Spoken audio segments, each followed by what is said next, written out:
I'm like, this is for you, dude. Yeah, You're interrupting 250 people having a good time for you.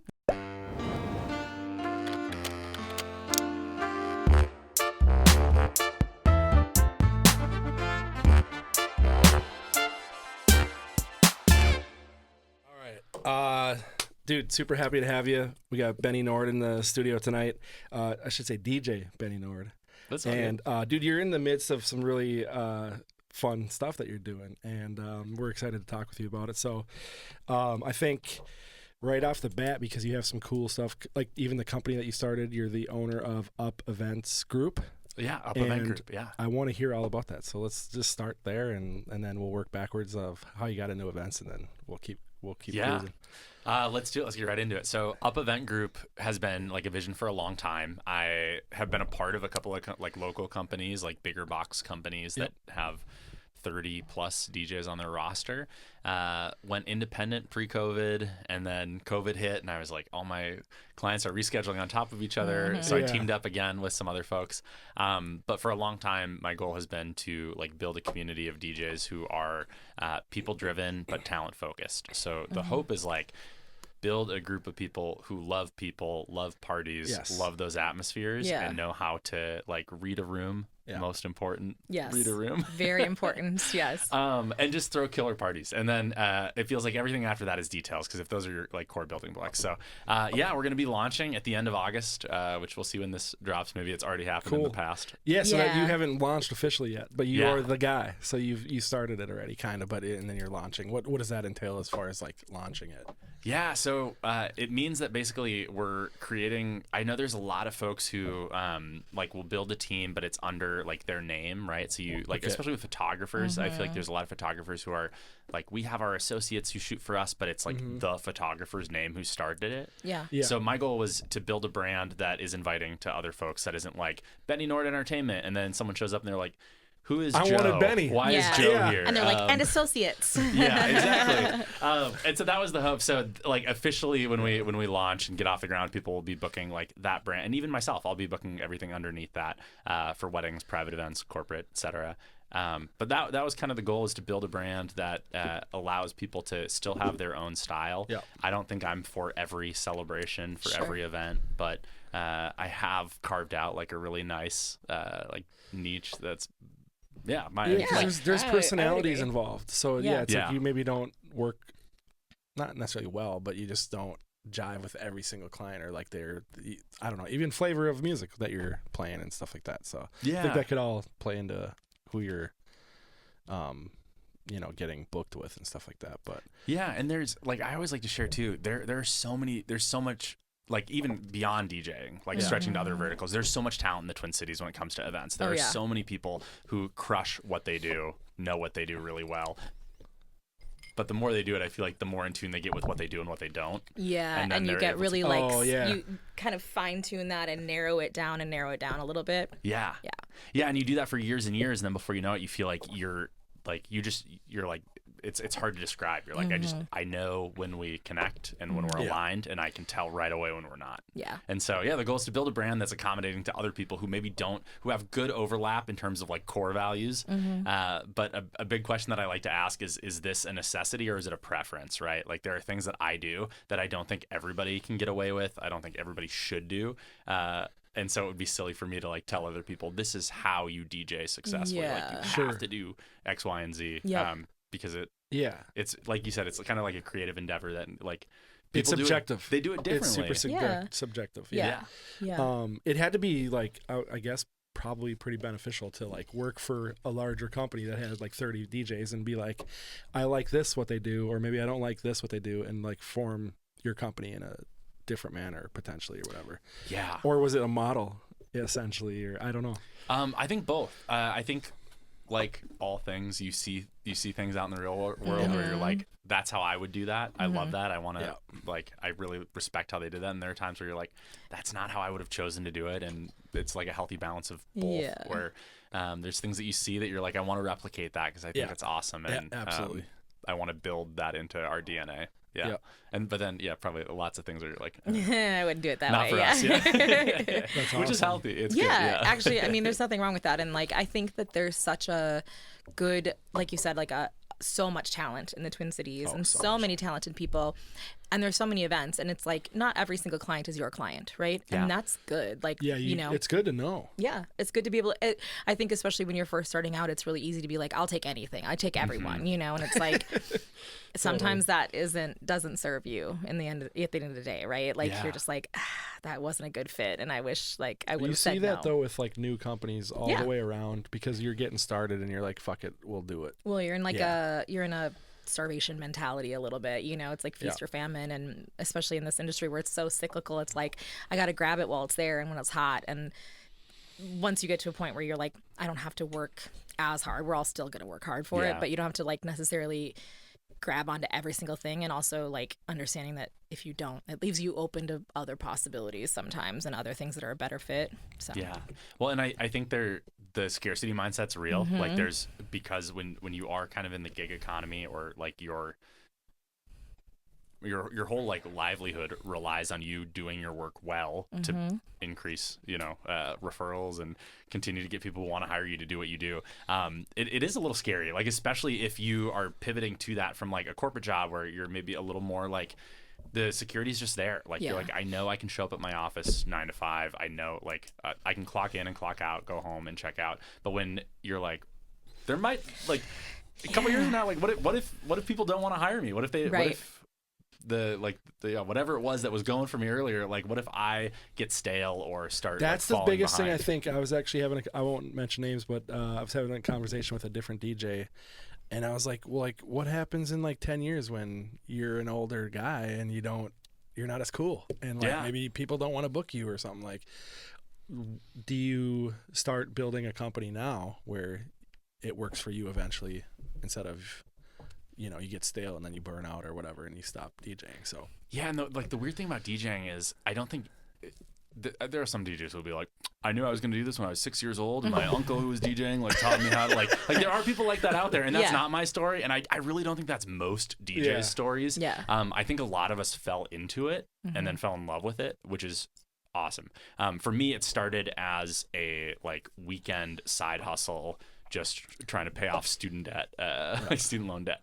And then I happened to have summers free for my full-time job during that time. So it worked out perfectly for the wedding season to like overload the summers, get really, you know, busy in my off months, and then still have some like weekend work throughout the year. But I think there's a lot of people who like say that like they always thought they knew they were going to be doing this, but it looks so different for everybody. And there is like at some point I think it, because you kind of fall into it, you do naturally kind of fall out of it. I don't know what it will lend itself to a decade down the road or longer, who knows. But I do think like what I've learned about the event industry will lend itself to like some opportunities to continue to do things that are focused on like uniting people and bringing people together, and like reading rooms appropriately, throwing killer parties. Events will always happen. Maybe I shouldn't like post-COVID say that. But but even during COVID, people were like desperate to still have events. Like they were like forcing us to, sometimes like doing it illegally. And they're like, know? Go digital at least. Like do something. Yeah. There's always some sort of, I mean, the thing that I think people missed the most during COVID was community, right? And that's like what we're doing is building community. And that if COVID, even though like economically it was hard, but like if it showed us anything, it was like that will never go away, you know? And I think it's become more of a commodity. And I think that the industry is evolving in so many interesting ways, like we were saying with like it being a gig economy, right? And the way that the gig economy has changed so much in like the last 10 to 15 years, and the ways that like AI and things are playing into it. Like it's so hard to look forward and predict anything right now, because I could have never anticipated that we'd be where we are now 10 years ago, right? Like things are just changing in such an interesting way. It's so much faster. Like right now, things are different. And with AI, it actually is crazy. And like people are, and I think that this is something that's been happening on the coast and obviously is trickling down to the Midwest, which is like people specializing more, and there being like more niches that people are kind of stepping into and filling those roles and like getting a little more specialized, which is kind of what you're starting to do. And like building something a little different, which is cool. Well, and I think too, it's been helpful for me. I feel very fortunate that before I was a DJ, my full-time job was as a public speaker. So and we can dig into that if we want to. I do. It was a really interesting job. Yeah. There was like nothing like it. I was a program coordinator is what it was called. We would do 6-hour long retreats with students in schools. So kindness, courage, respect, and wisdom retreats for different like age appropriate levels, right? Like we're not talking to seniors in high school, but like be kind. That was like the elementary school program. Sure. By the time we're in seniors, we're like wisdom. Okay, like what have you learned? What are you taking with you? What are you leaving behind? Yeah. Sounds like some Triforce stuff. Wisdom, courage, power. A little bit, yeah. It was super fun, but like I would walk in a room full of students who were told on Thursday this week we're going to be all the 7th graders are going to the courage retreat, and so they're told like on Thursday no class, yay, but you're going to go sit in the gym.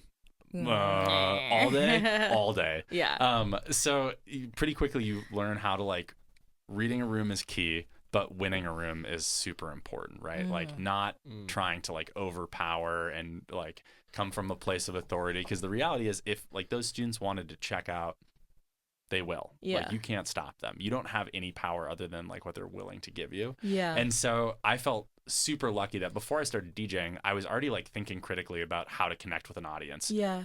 In a way that I just, it's so rare. For people to like have an opportunity like that. So I'd meet 200 7th graders in a day, have to work That's the room terrifying. and win them over. It does sound terrifying, but when you remember that like you're the shiny object for the day, like you're the reason they're not in class. Sure. And so there is some like a little bit of buy-in and excitement about that. And they would set the tone with like high school volunteers. We'd like play loud music when they walk in, pump them up. So music was a big part of it, right? We back then would run the sound cues off an iPod. So you'd literally be like hitting next and skipping. But it's funny because even back then, like the talks and the programming was important. But even back then, I still like when we dial up that iPod, I would like try to pick like funny songs to like get my like coworkers to break, to like get them to laugh, or like play not like an inappropriate song, but like a level like energy wise inappropriate song for a moment, be like, sorry, my bad, and then just like try to fix it, you know. But I don't know, like working a room is something that I feel like is a big part of what we do. And before you even start like DJing, everybody in the room has already decided whether or not you're a good DJ, just based on how you present yourself, how your equipment, like, is it a mess? Is it a nightmare? Is it an eyesore? Yeah. Like all that stuff. It's like eating with your eyes and stuff almost. It's like if it looks good. Yeah, all that stuff. Like, knows what he's doing. It just builds trust, right? Where they're like, okay, I haven't seen this person DJ yet, but like, I feel like they know what they're doing. His setup looks clean. The linen's not crooked. Yeah. Your There's shirt's not tucked cables in. The cables. Cabling. Cabling tells you. That's awesome. The last time I had the DJ was wearing like a really big graphic tee and a backwards hat, and that was like uncomfortable for us. Yeah. Because it did not fit the vibe. It wasn't a jeans wedding, and he was wearing all denim. Yeah. Yeah. Like that's Canadian awkward. tuxedo style. Yeah, I mean, there's some weddings where that'll work. Back in my hometown, that'd probably be fine. Oh yeah, that would have been like high class shit. Yeah, exactly. It's a step in the right direction. Yeah. That's funny. Yeah. You're like, that's denim and denim. He matched. Yeah, she got. My biggest pet peeve at working in venues was always the DJ setting up with a crooked ass linen. Yeah. Or That like, killed and you're me. like, It's take 3 seconds. or just go spend $600 and buy a booth, dude. Yeah. Or something. Go build yourself Yeah. a booth or something. Just something that my looks pet better. peeve was always like when they would get in and set it up without asking if there was a linen, and then be so mad when you needed to put down a linen. Yes, And I'm like, we're just gonna leave a shitty ass looking 8-foot table sitting there that's got rusty legs. Yeah, Yeah. that's the look. That's the look we're going for, dude. This is a $10,000 floral installation. Yes, please. I want to see all your cables. yeah, that like, would be I'm just great. going to raw dog the banquet Yep, table. And exactly. you're like, no, please no. Just And then they raw just dog. get like so crabby about like, and I'm just like, I'm just gonna scoot it under. Just like, let me please hide some of this shit. Like, Oh shit! I had a time when I walked up to a DJ too. I was like, "Actually, your setup's over here." He's like, "That's a weird way to say hi." okay.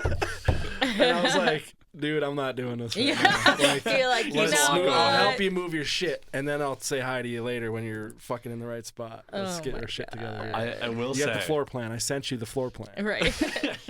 I will say lots of frienders in the industry. I know. I get DMs, I get messages from people taking photos of those DJ setups and where they're like, look what they're doing, and I'm like, why are you not stopping them? And they're like, because I tried and they got mad at me. Yeah, exactly. And it's like, it just some people don't care about that, but I think that you can be the most talented DJ in the world, but if you have lost the crowd's buy-in because you didn't care enough to match the level, them. Yeah, that's Dude, like 100%. When you pull out a bucket and it's cables that are all, and they spend 35 minutes unwinding cables, like that's a telltale sign right there. Yeah, you're like, you didn't even care enough to help yourself out in the future. Like, you didn't even you're not helping us right now, period. Yeah. But like, you didn't care enough to help yourself out. It's you funny. knew you were gonna take these out of your lunch pit, like just like chilling in this like. Yeah, rat's you nest. knew you were fucked from the last gig because you just were trying to get out of there so fast. You just threw them in a goddamn heap of shit. Or the worst part is when you're like, this was my experience. Sometimes like, at a multi-op, I would get someone's system from the day before, and I would roll up and I'd be like, all the batteries are dead. There's no backup batteries. The cables are a mess. One of the speakers doesn't work, and nobody thought to be like, this is an issue. Yeah. You know, now that you mention it, there's been times where I've supplied batteries for DJs. Many a times they're like, hey, I've had to ask. Or gaff it's tape. horrible. Double gaff A tape or whatever. always. Yeah, gaff. Yeah, well, gaff especially. And gaff's not cheap. It No, ain't cheap. not cheap. it is That not shit is cheap super at all. Well, I was gonna say the cable thing is a thing that like hits me in my soul. When I see someone wrap a cable like this, you ever see that? Oh, The God. over under. You're like, God. oh no, or not over under. like elbow over the- thumb. yeah. You're like, no, Hey, no. I will say, before I got into AV and everything, like, nobody knows how to do that stuff until like you're in it. Until you using get all- yelled at by some old That's head fair. AV guy who's like, hey, you're doing it wrong. I mean, well, even that's as the somebody who stereotypical- understands it, I still sometimes I'm like, I don't know how do I get this to do that right? Dude, like so I can never. I went to McNally Smith. It was a college of music. It's not around anymore. But one of the classes that we had, they spent like fucking 2 hours just straight up It's a teaching big how to deal. wrap cables. It's for sure. It's one of the big. There's a lot of people that say if you don't know how to wrap a cable, or if you see someone wrap a cable bad, they're like off the job site. They're done. That's like level It's like one. AD 101. 101. Like Yeah. you need to. That's your first as step. it should be. Like Right. those are your tools. Like that's Yeah. what you use. And like- if you're improperly wrapping it and it gets knotted, like you're damaging something later. And then all of a sudden, like one of our speakers cut out, and it's because the XLR was being wrapped like this for like 4 years. I will say it's kind of unfair when it like shows up. Like when you order stuff, it's never wrapped like you should like be wrapping that's it. true. So it's like to be Oh, fair, that's a really good point. dude. nobody like they're not even taught it by manufacturers. So it's not even like something you would know. I'm just playing devil's advocate for but- people. well, it's like the I'm very maker like doesn't know. calm breaking about in that those stuff. cables, breaking in the cables is a chore, and I Yes. will say, like every once in a while, I'll add a new cable to my kit, and it's like, Leave it out in the sun. it's type gonna of deal. it's gonna take it's gonna take a little bit to get this thing right. But I have an assistant who comes with me to a lot of events, and he's not an AV pro, but he's a good dude who shows up on time and knows how to like just. I mean, that's half the battle. It's half the He battle. can gaff tape some cables down and plug some shit in where it goes. He's awesome. And, And he sees how I care about all the details and mirrors that, which is that's the most important thing to me, because I feel like so much of the like most people who became DJs fell into it. They weren't like, I'm gonna. You can't really go to school for it. You're like, I'm not gonna like go through all this rigorous training to become a DJ. It's like, no, you just kind of like. We're like, what if I mix some songs? That'd be fun. And then you start DJing. And like you're like, I can make a living doing that? Yeah. Hold on. You're like, Okay. dope. Yeah. You're really excited. But when he first started like coming out to events, I was like, we're like, I'm going to have you come to my garage. I'm going to take every cable in my bag and I'm going to throw them all on the ground. And we're going to, you and I are going to rewrap This is every like single one of military these AV. cables. A little Boot bit. camp. But I was Boot like, camp. I just was like, the only way to learn it is by doing it. And For so I was real. like, let's like, Shit, you know what? it was a little bit of a combo that I want to share. My cable bag did need to be cleaned out, so we emptied it out. We did, and I was doing it beside him, And then after I finished wrapping one, you throw it out to make sure there's no knots in it. If there's no knots in it, it's love good. the, like, Stamp of This approval. nodding I love happening. all of this. Yeah. That is the test. You throw out the cable if there's no knots or anything, and it just lays out. And that's part of the purpose of why you do it, so that you're like, It's I have so to you run can a throw cable it. real quick. Whoosh, There it goes. Yes. Well, 100%. and the best part about it is the way you check if it was wrapped properly is by unwrapping it. So it has to be wrapped again afterwards. So that's like that's the best part is if they did it successful, you're like, woo, and then you're like, okay, now it has to be wrapped again. Now do it again. And make sure. And then it gets really devious when you're like, I don't know, I'm not so sure about it this time, and it's still good, and you're like, okay, you're good. Third time's a charm, we trust you. So towards the beginning of my AV experience, so I worked in the warehouse, and so I had to like basically really get to know all the equipment and all the cables and stuff. It's a good place to start. Yeah, for sure. No one ever taught me how to wrap the cable correctly. But I figured it out. I always like when I watch somebody do it, I can figure it out pretty easily, and it's like, oh, that makes sense. But like no one ever taught me or corrected me on anything. So when one day we were all like, it was a slow day, and everybody was like, let's do a competition. Let's do a rapping competition. I'm like, okay, yeah. And I'll be the scorekeeper on the sideline, so nobody can like check me. I was the last person to go, and luckily, not luckily, I just kept on rapping it the same way. I didn't do the over under. I just kept on. Oh shit! I didn't do this. I was just over, like over, over, and they're like, oh, you do over and over and over. I'm like, yeah. Yeah, right. Yeah. And then the check is like the throw out, and I did it in like the perfect amount of time, 8 seconds compared to like everybody else was like between 7 and 10 seconds. So I wasn't the worst and I wasn't the best, and I was just like, cool. Still didn't know how to rap it correctly for another year. Yeah, I feel like I might need a lesson after this. So the over under because you wrote struggle. so. Are we gonna race? For people that are watching, we'd send out a form ahead of time, right? And you wrote something about cable management on there, and I actually thought about bringing a cable. What's up? I just you love it. Cable You love it. management. Yes. Yeah. He's like, this is the first one. I'm like, yes, I'm in. I Here will we say go. there's like the cable management to maintain your cables, right? So wrapping them properly, because like it's there's wires in there, so like they learn.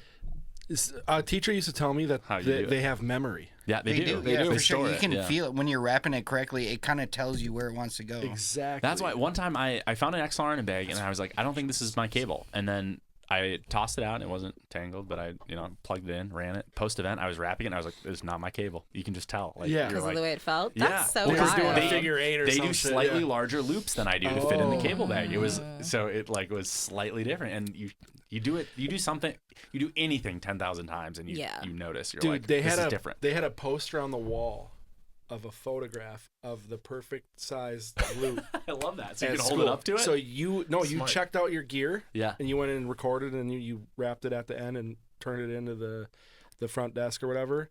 And they held it up to the thing to make sure. And It was if like your life loops- size. If That your was the loops didn't fit the thing, you're doing it again. Yeah, It's like here the we go. Spirit Do it Airlines again. of AV. They're Yeah. like, that's Yes. too big. We're like, That was some music school shit, though. You're not so- getting home today. Sorry. Yeah. Yeah. I had the same thing. I went to IPR and they did the same thing. If you gave them a cable that's like, even if there's one loop that was slightly bigger than the other one, they're like, here, do it again. Yeah. Yeah. And so the size that they always told us is a dinner plate size or like a steering wheel size. like is like 10 a good, inch, yeah. 10 and a half inches roughly is dinner plate. I was like I'm talking 1960s catering steering skills wheels, now. though, those big ones. Yeah. What's the worst cable you've ever wrapped? This has gotten into some really intense getting real cable niche. wrapping Yeah. stuff. I love it. What brand was it? No. It's I mean, a like, hun- it's the a type of cable. 100-foot, this one. 10-gauge extension cord. Those are Yeah, nightmares. the AC cable. Yeah, there's Well, no way and to do those. if they like overheat, they could do those tight little curls. Yeah, Have you they're- seen that? Yeah, I have one. Yeah. Yeah, it right. Works great, but it's a nightmare to wrap. It's horrible. Jess is like, I have no idea. I was what's like, I'm happening. gonna go. I'll just go like. Let me bring it home. The reason I list cable management though, is that, like that's important. But like when I'm talking about cable management at events from like a normie's perspective, I'm talking about can they see all of the guts of my setup? Is it out like? Am I exposed? Is the emperor naked? Like, can you see everything that I'm using to run my rig? Right. And if so, like that's a problem because they spent however many thousands or tens of thousands on florals and getting in the door at their venue. And if the DJ is like plopping everything on a crooked linen banquet table with like stuff everywhere, it's communicating to guests that you don't care as much as they do about their event. It's one of those things that like if you're a layman and you're just like there for the party, you wouldn't necessarily know what it is you don't necessarily love about it, but it will set a certain tone. It does sort of communicate something without you even knowing exactly what it's communicating, and it's sloppy. It's not ideal. So it's the same thing as like not having like a nice suit jacket on, or like just, you know, looking a little nicer, cleaning up a little wrinkly. bit. Yeah, having some nicer shoes. You don't have to like wear like black tie, right? Yeah. But just looking like you care, right? Yeah, it's like it's the bare minimum, and I will say I'm forever grateful that there are not a lot of barriers to entry to DJ, because there are very frequently I get on a discovery call with a couple and they'll be like, we're at a wedding. You would not believe what we saw, and you're like, I would.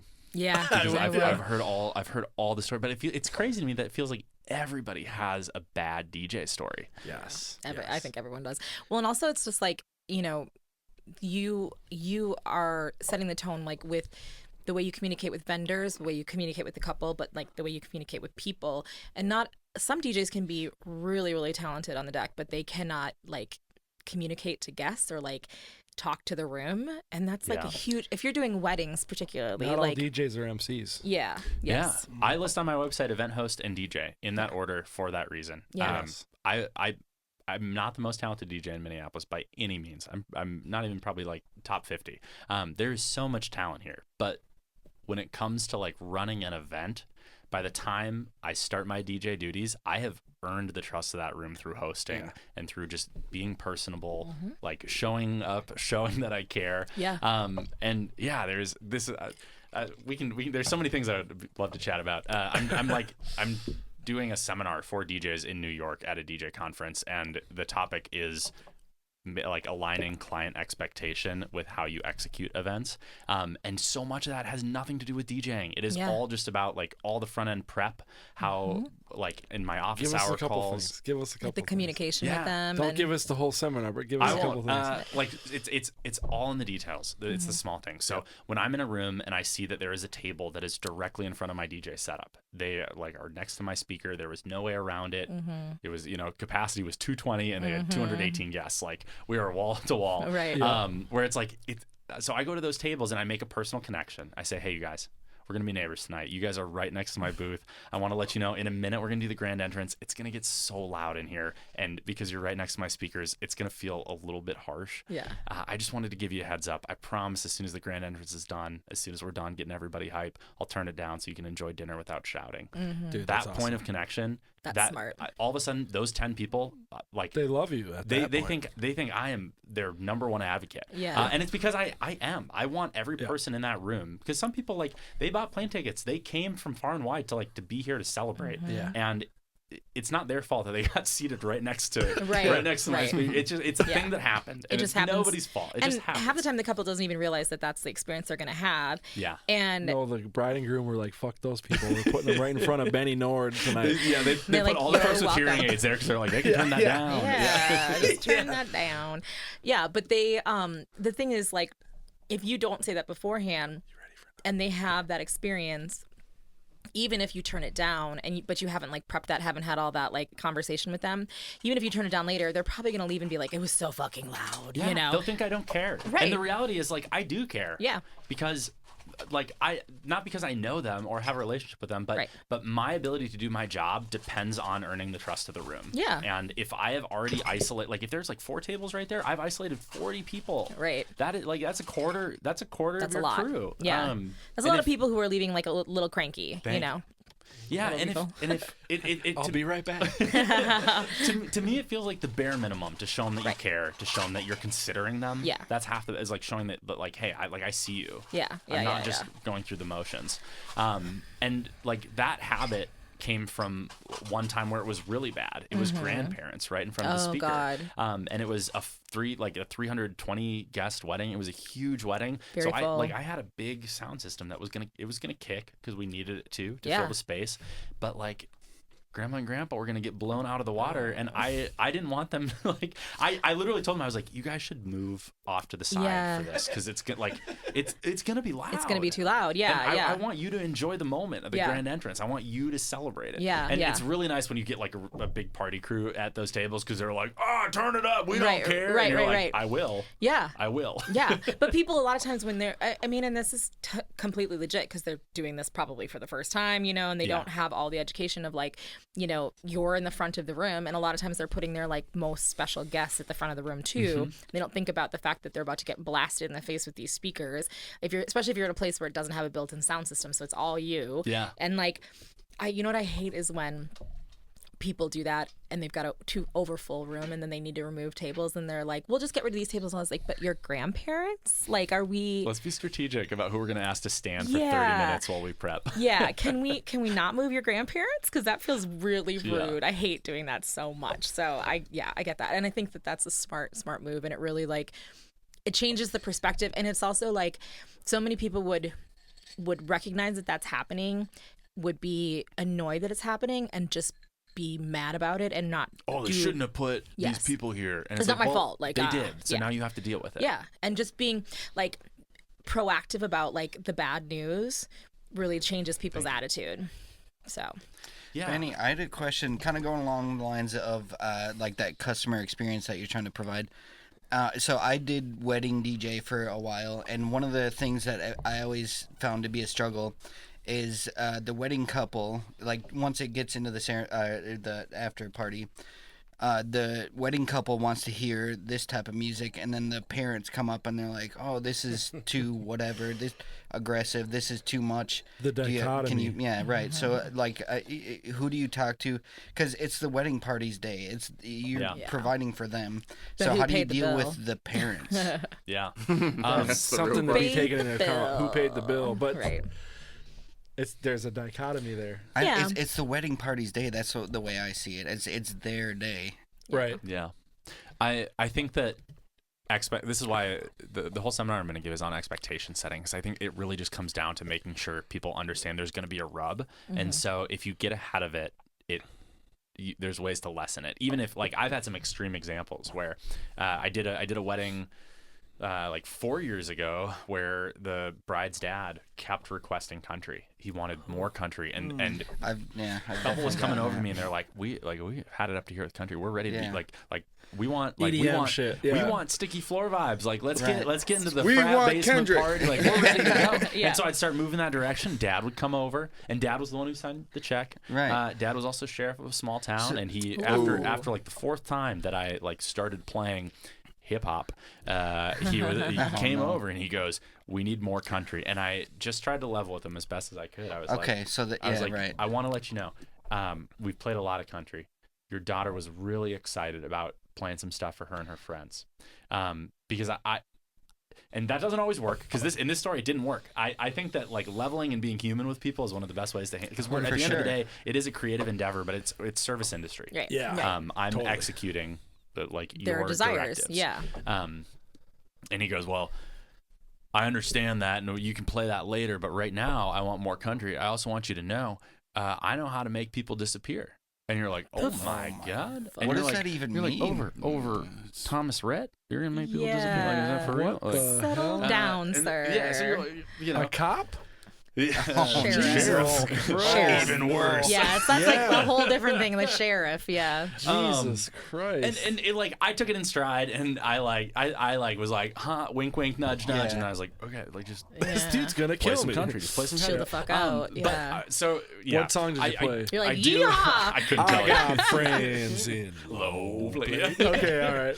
That's one. But That's I one. think oftentimes there's that rub. So I've started to to get ahead of that, thinking like, I tell my couples, if you have parents who have like really strong opinions about music, let's find ways to incorporate it in the evening without doing it all during the dance. Let's play a lot of their cuts during dinner, during cocktail hour. Let's sprinkle it all throughout so they feel like they keep hearing stuff they love. Yeah. And then by the time we get to the dance, when we're, flipping the switch, turning the corner, like an hour and a half into the dance. You can scale it up. And you guys are ready to go and cut loose. Like, we've checked those boxes. Yeah. Was it clearing the dance floor too when you'd play the country songs? Oh yeah, every time. I'm sure. Yeah, because it's so hard in those situations because you want to be like, turn around and look at what's happening. Yeah. Do you not? I just spent 2 hours building it up, and you spent this money on hiring a DJ for your daughter's wedding to like throw a party, and you don't care that you're killing the party. Like, it's so hard for me sometimes to like bite my tongue in moment, and then you'll get those requests, right?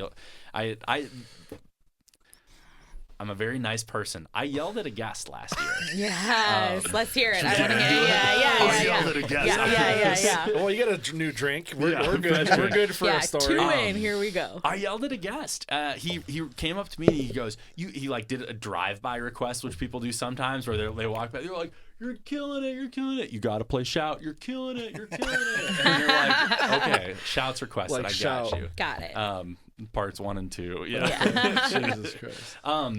And I gave him a thumbs up. I was like, okay. And I wasn't gonna play it because it was on the do not playlist. So I'm like, I'm not gonna play it. Yeah, you're like, you're just a guy. Like, I don't give a shit about your opinion. Yeah. Came over again. He's like, you haven't played Shout yet. When are you gonna play it? And I go, oh, you know what? I don't think we're gonna be able to hit that one tonight. But let me this is my trick. I'm like, let me know what else you're feeling though, right? Like, Hey, give me that's a something good else. one. Pivot. I'm like, we're still on the same team. Yep. We're still. I still got your back. Yep.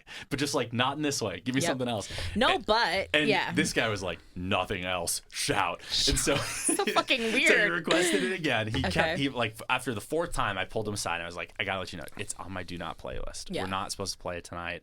It's like a little too like classic wedding. They didn't want that vibe tonight. And he was like, are you serious? So he goes and grabs the groom, pulls him aside. And so now I'm like, it wasn't until the 4th time that I brought it up, but even now, like when someone requests a song that's on the do not playlist, I don't tell them I was told not to play it, because if you don't want to hear a song on your wedding day, you don't want to have a conversation about that song. That's even worse. Yeah. Yeah. So But that's such an unexpected Disregard. move, right? Like that's Some crazy shit. yeah. Holy shit. So this is I'm sorry. This is No, a no, whole keep going, I keep love going. it. I love it. He pulls him aside. Groom comes up to me and he goes, just play the fucking song. Oh my! He gave into it. And so I'm bummed for him, right? And I'm like, God damn it. So I'm like, so now at this point, I'm pissed on behalf of like myself. Yeah. But also my client, where I'm like, this is for you, dude. Yeah. You're interrupting 250 people having a good time for you, Right. so that you could hear Shout. Selfish. Go put it on in the corner, my guy. So anyway, I play the song, Hand and him a he's Bluetooth on speaker. the dance floor, and he goes, look, everybody loves it. Oh, this no. song is killing right now, and like. It's a crowd pleaser. It's a classic. Yeah, the it's a couple just didn't classic. want it because Yeah. there was so much other music they wanted to listen Right. to. So now he thinks he knows better than you. Yeah. Yeah, right. So now he's like one up to you. So as soon as the song's over and I go into something else, because you can't mix out a shout in the middle of it. You gotta let that. You gotta let that song It's roll. kind of gotta go. Yep. You can't just go a little softer now, little softer now, little softer now, And you're like- and then to the window. Yeah, You can't exactly. just like hard switch it. So the song finishes, actually and he pretty comes good. over Everybody's to like, me. I'm like, that actually doesn't sound bad at all. It's so awesome. He's good at it. The what only he reason you're does. kind of into it though is because you didn't want to hear Shout in the first place. That's Right. why you're like, I'd be ready to get out. I think what I'm into is the idea of like, you're like, Lola, and then like all of a sudden that switch happens that has that beat that kind of like lands on that beat, because I don't hate Shout. Don't get me wrong, I don't hate Shout. But I love those switches A that curveball. happen. That just kind of caught me off guard. I know we're like saying you don't want to hear that. And but I TikTok and thought it was Instagram's funny. broken our brain, so we like something that like is like. yeah. Yeah. Okay, so Dude comes back over and he goes, "Was that so hard?" Oh, and no. At that fuck point, off. I was like, "No, dude, no, I'm not having this." And I put my hand on his shoulder. I go, "Do you think I don't know Shout? Do you think I've never heard that song before? Exactly. Do you think I don't understand that crowds in general enjoy that song?" Right. And he goes, "Well, I just don't understand why you wouldn't play it." I go, "Because."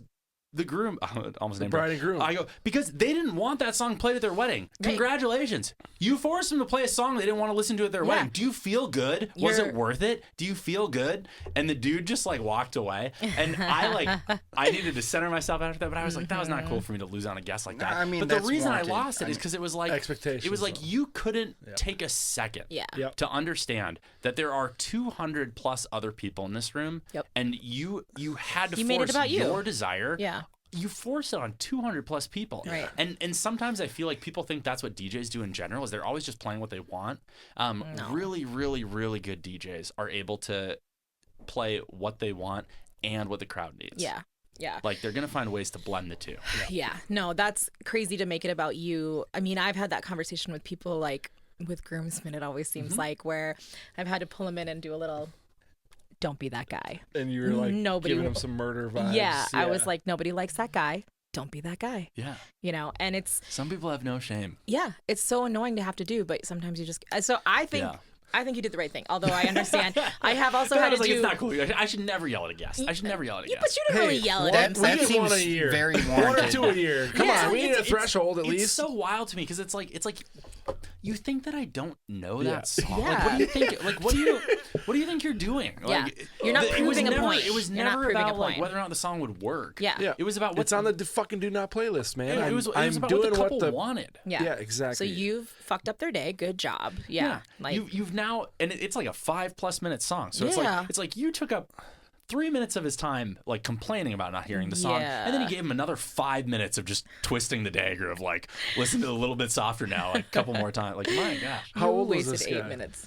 old. I mean, it's just like uncle. it's a- it was of like, course, it was like, somebody's uncle. yeah, it was an uncle. There you Ten. go. I was You like like that Steve, far For some yeah. reason, I was picturing like a 35-year-old dude for at first. same. You get those two. I had almost an I've had identical some of those, interaction yeah. with somebody Yeah? requesting every time we touch by Cascada. He's like, "You gotta play it," and I was like, "I'll build up to it." And then I built up to it, and then I got the dance floor packed again, dropped it, and it crushed because it's a great song. It's fun, Like, Yeah. And he goes, "I told you, see," and I'm like, Bitch, Bro, you didn't I tell know. me anything. I couldn't hard drop it out of like the like down tempo R&B that we were playing for Yeah. a second. Like I can't just like be like, and now something totally different. Like we got to Right. build up to They're it. just used to playing songs. They don't know how to go from song to song. Yeah. And, Well, and you're there's- doing it as an art. It's like, And it's- I'm going to mesh it yeah. in eventually or whatever. And it's like when you're listening to Spotify, Jesus. like I understand that the way you've trained yourself to consume music is like you can skip whenever you want. I understand that. Yeah. It like in some ways that's it's breaking our brains a little Right. bit to like we can always instant gratification. I can hear whatever song I want in the moment, and then we forget that like there's a whole room of other people who are vibing Yes. and enjoying Totally. and participating. That like you can't commandeer like everyone else's experience Yeah. because you decided you're done with the song. Yeah. And you know? have to like there's a flow to things that like you might not understand, but like let him cook. I let him mean, do we're his talking thing, you know? keys, we're talking tempos, we're talking. Yeah, it is also not just like vibes. We're- not just hitting fast forward. You're mixing. You're doing a lot Yeah. of like. There's a lot that goes into. You can't splice any song into the next song. Yeah. There's a reason why Yeah, some you have to, work you have and to some build don't. towards it sometimes. And Um, I've learned too. I think that when I first started DJing, I was obsessed with it. Every song has to transition seamlessly into the next, and I think that like there's a lot of value in that to creating like what feels like a cohesive set that ties together really well and doesn't have too many abrupt transitions. But I've also learned there's some really fun ways to drop songs on the one that like you can echo out, drop something on the one, and create like a switch up that really like. surprises people. Yeah, it surprised me. Like it sneaks energy in when they're not expecting it. Obviously, like phrasing is important. You can't do it like in the middle of a verse and just Sure. be like, now something different. Like when people are singing along, it has to be done at the right time. But Yeah. it doesn't always have to be. Some DJs might disagree with this. It doesn't always have to be in key. There's some ways to do transitions that are going to be a switch up, that are going to be like a needed breath of fresh air for a dance floor. But you only know that if you're looking up, right? Yeah, like if yeah. you're staring down and you're sorting by tempo and you're sorting by key and you're just looking at what songs might work next and you're not looking at if the room's actually enjoying where they're at currently, then you're missing out on opportunity. Do you know music theory? I do. Well, You do? very minimally. Yes. Okay. Because I feel like you could get trapped into like the same kind of key, hmm and if you know music theory, then you can. You know, like Circle of what's the fifths. relative fourth or fifth or Yep. Yeah. or whatever. Just what's the relative minor? Go to a minor key or Yeah. like not that you want to play sad Well, music, but the like DJs use the Camelot wheel most often, which is it just assigns a number and a letter to a key so that you can visually see it without having to process the different keys. So you can see. explain that to me real quick. Yeah, I might not do the best job. doing Camelot? this. You said Camelot? Yeah, that's Camelot what wheel. it's more geared towards DJs, but it's basically It's dumbed down music. yeah, theory. yeah. So it's like which is 1A, good. We need 1B, which is 1A is like a key and a major, 1B is the Alex, minor. can you pull one up on the screen relative. real fast while we're talking about it? Sure. Keep going. Keep going. I'm And trying so- to visualize. So Yeah, no. DJ So software. I can visualize like the key, the circle of fifths, or the cycle of fourths. is Yeah, what we so call it. each exactly each, in, that. yeah, it is the circle of fifths. okay, but it it also is a has circle. major and minors in it. So like 1A is a Camelot- key what major, wheel? 1B Camelot is wheel? the relative minor, Yep. right? And then if you move over in one spot in the wheel, it's a fifth, I believe. Yeah, Yeah, and there's it rules usually about moves how you can Yeah. move around in the fifths. wheel. Yeah, around right the there. wheel. Yeah, that's it. the cycle of going backwards. Though is cool too. cycle. Yeah, well, and there's associations, right? Like when you move in this direction, it will feel like an energy increase. When you move in this direction, it will feel like an energy decrease, right? Yeah. So there's like we can get real. No, I I'm know, a nerd. I I'm a was we can music get real geek on this too. I'm a music 'cause you're a nerd. That's why I'm musician. asking you about music theory Yeah. because I could geek on it first of all for days, but I'm really interested on how you're selecting songs because I could see a novice getting trapped into like, okay, we're in the key of G. I need to find another song. I need another key of G, but it's like realistically, you can go to the 5th or the 4th. And before you know it, you're like, I guess Shout's the only song. That's all that we got left. All That's we got it. is Yeah. Shout. Or White Wedding. Yeah. Well, I think like Wedding. it is super important to mix in a way like, and even people who like even normies who don't understand music theory, you know when it's out of step. Oh, Like, yeah. you can tell because Yeah. it sounds dissonant, and you're like this is confusing and clunky. So yeah, this is exactly how so in DJ softwares you can alternate The like Camelot system. if you want to Okay. see it in like the alphanumeric or if you want to see it like as it really is like a C minor. So it's Yeah. almost like upside down from like a traditional circle of fifths because C major would be at the top where 12B would be. And then everything moves from there. 1A is A So flat yeah, minor. explain Okay, this that's system to different. me real quick. Yeah, so I want to know the I thought it system. made sense, Honestly, but- from a DJ perspective, all she you need just to had know. an aneurysm. No, I mean I got a D in music theory, so continue. But I don't even know if I would have Well, got because you're a vocalist. That's bad. yeah, You I'm goddamn vocalist. only an ear theory person or ear Well, training. can That's we it. explain to people? So you can Yeah. move. So for oh man, see, I'm gonna expose myself as not really even fully understanding. that's this. okay, but so the way I was taught is you can move a step up, a step down, or a step Okay, out. So so- if we're at 3A right now, if we're in B flat minor, something that's going to sound complementary or harmonic is going to be moving to playing from 3A. You can move out to 3B, or from 3A you can move down to 2A, which will feel like an energy decrease, or 3A to 4A F minor, which is going to feel like an energy increase. Then there are literally there are DJs who have stickers on their laptop of this so they can keep it top of mind. And there are some things you can do like a 3-step jump, which is going to feel like a huge energy So increase. let's but go back can to still hold sound good. on though. So the B flat, the 3A and 3B. Yeah. This is what I meant by relative minor Major and versus minor. major. So B flat minor is the relative minor to D flat major. So they're the same key. Same Yes. notes. That's the same key. Yeah, so but you're making a lateral they're move to the outside. tonicizing a different note. So like you're either in D flat major and your tonic is D. It's where the That's your one root is. note. Yeah, But if you're root in note. minor, then your root note, it's the same scale, but starting on B flat minor and ending on B flat. So So it's the same key, but pop quiz. Yeah, I know. I don't know. Yeah. Pop quiz, let's hot get shot. the vocalist in this. No, Yeah. I have Well, nothing to contribute to that. It's but- interesting because I play with a classically trained musician, saxophonist named Ben Klein, wickedly talented. You were both at the Star Wars. I was Got at the to do Star a Wars show with him. you. Yeah, we had fun at the Star Wars. He's so much fun. We had fun. Yeah. Go hard. It was a blast. That's a reference to me, by the way. 'Cause Yes, I it was is, like, 'cause you just said- fucking go hard, dude. I remember you saying I that was during like, that Ariel. sounds very a lot. familiar. But it's so funny because he's a classically trained musician, and so there are times where I feel like an idiot where I'm talking to him. I'm like, I'm gonna go from 3A to 4A, and he's like, okay, what are those notes though? Like what where are we? He's like, you're just giving me a letter and a number, and that means nothing to me. And I'm like, okay, sorry, let me switch it in my DJ software so I can see where we're moving. I had no idea there was a system for DJs to switch between. Oh yeah, that's like that's like music theory You just for blew my for mind. dummies. Yeah. That's one I wish I would have. Well, I able to like how take. they like renamed it. They just couldn't even leave it as it was. It's like Yes, the you're going from Camelot D wheel. flat to B flat major or whatever. Well, like the way it's laid out is very like intuitive. It's like like you said, Moving around the you circle, move you know? either Yeah, up once or you hear it, sideways. it's like, oh, that one. makes perfect sense. Yeah. Like now, Yeah. I could be a DJ now. yeah, so you're either. I definitely could not. And I can definitely you put could the wheel not. back up actually one time? Disagree. I mean, I tell people all the basi- time, you could be a DJ because the most important thing for a DJ is just reading the room, and you can read the room. It's why you produce like successful events all the time.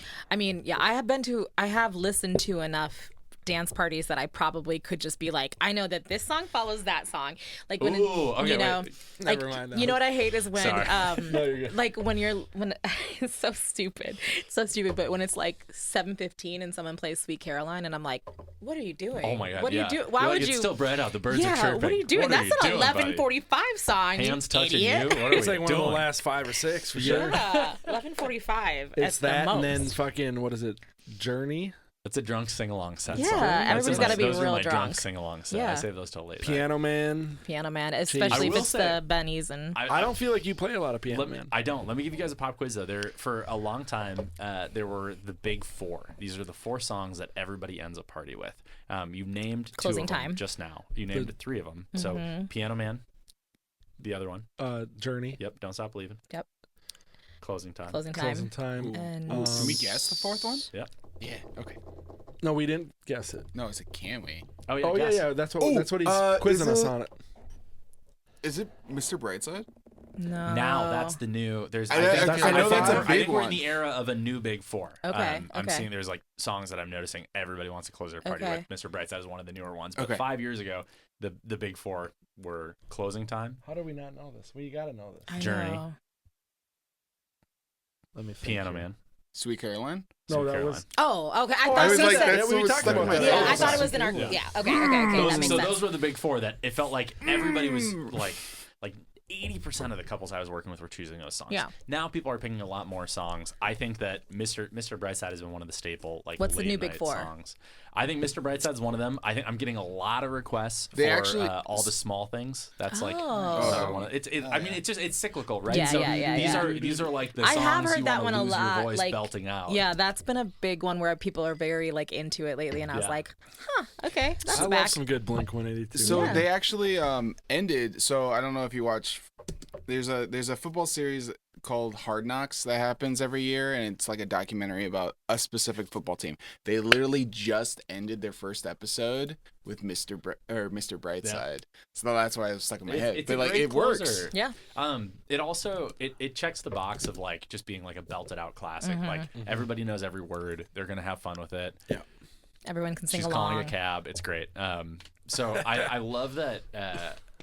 It feels like people are giving themselves permission to move away from some of like what they've seen done in the past.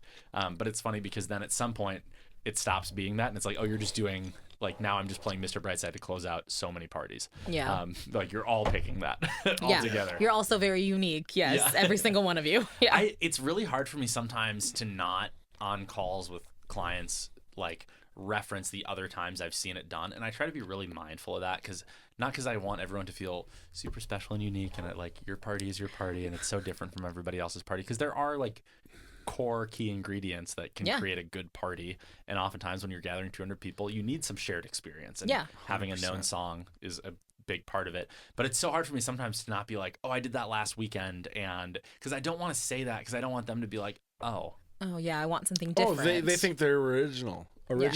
Yeah. I And mean, it's like, it was dude, like- I do this every weekend. Yeah. And Yeah. you're like the 647th person that chose that same song. There was a period where Yeah, it was like everyone was like, so we're gonna do blush and ivory, and we're like, great, And it's groundbreaking. it's, you like, know? it's weird because you're like, I want to like I know that my couples hire me to be the expert in the room. Yeah. And so I want to advise and offer advice where it's fit. Yeah. But I also don't want them to ever feel like I'm casting any sort of judgment on how they've chosen to Totally. celebrate, right? Totally. Yeah. And so it's like it's a weird tightrope to walk where you hear people like the example I use all the time is I hear people say, we don't want any classic wedding music. And I'm like, you got it. Easy. And then I look at their must play playlist and they're like, you need to play September and you need to play I Want to Dance with Somebody. And I'm like, Those are classic wedding some of the songs. most like September's like one of the first 3 songs. Yeah. Let's talk intro And, songs. oh my Yeah. gosh, like Oh. Start no. dance starts. yeah. I play September is my safety song for opening dance floors Yeah. where I'm like, it's December, it'll work still. Yeah.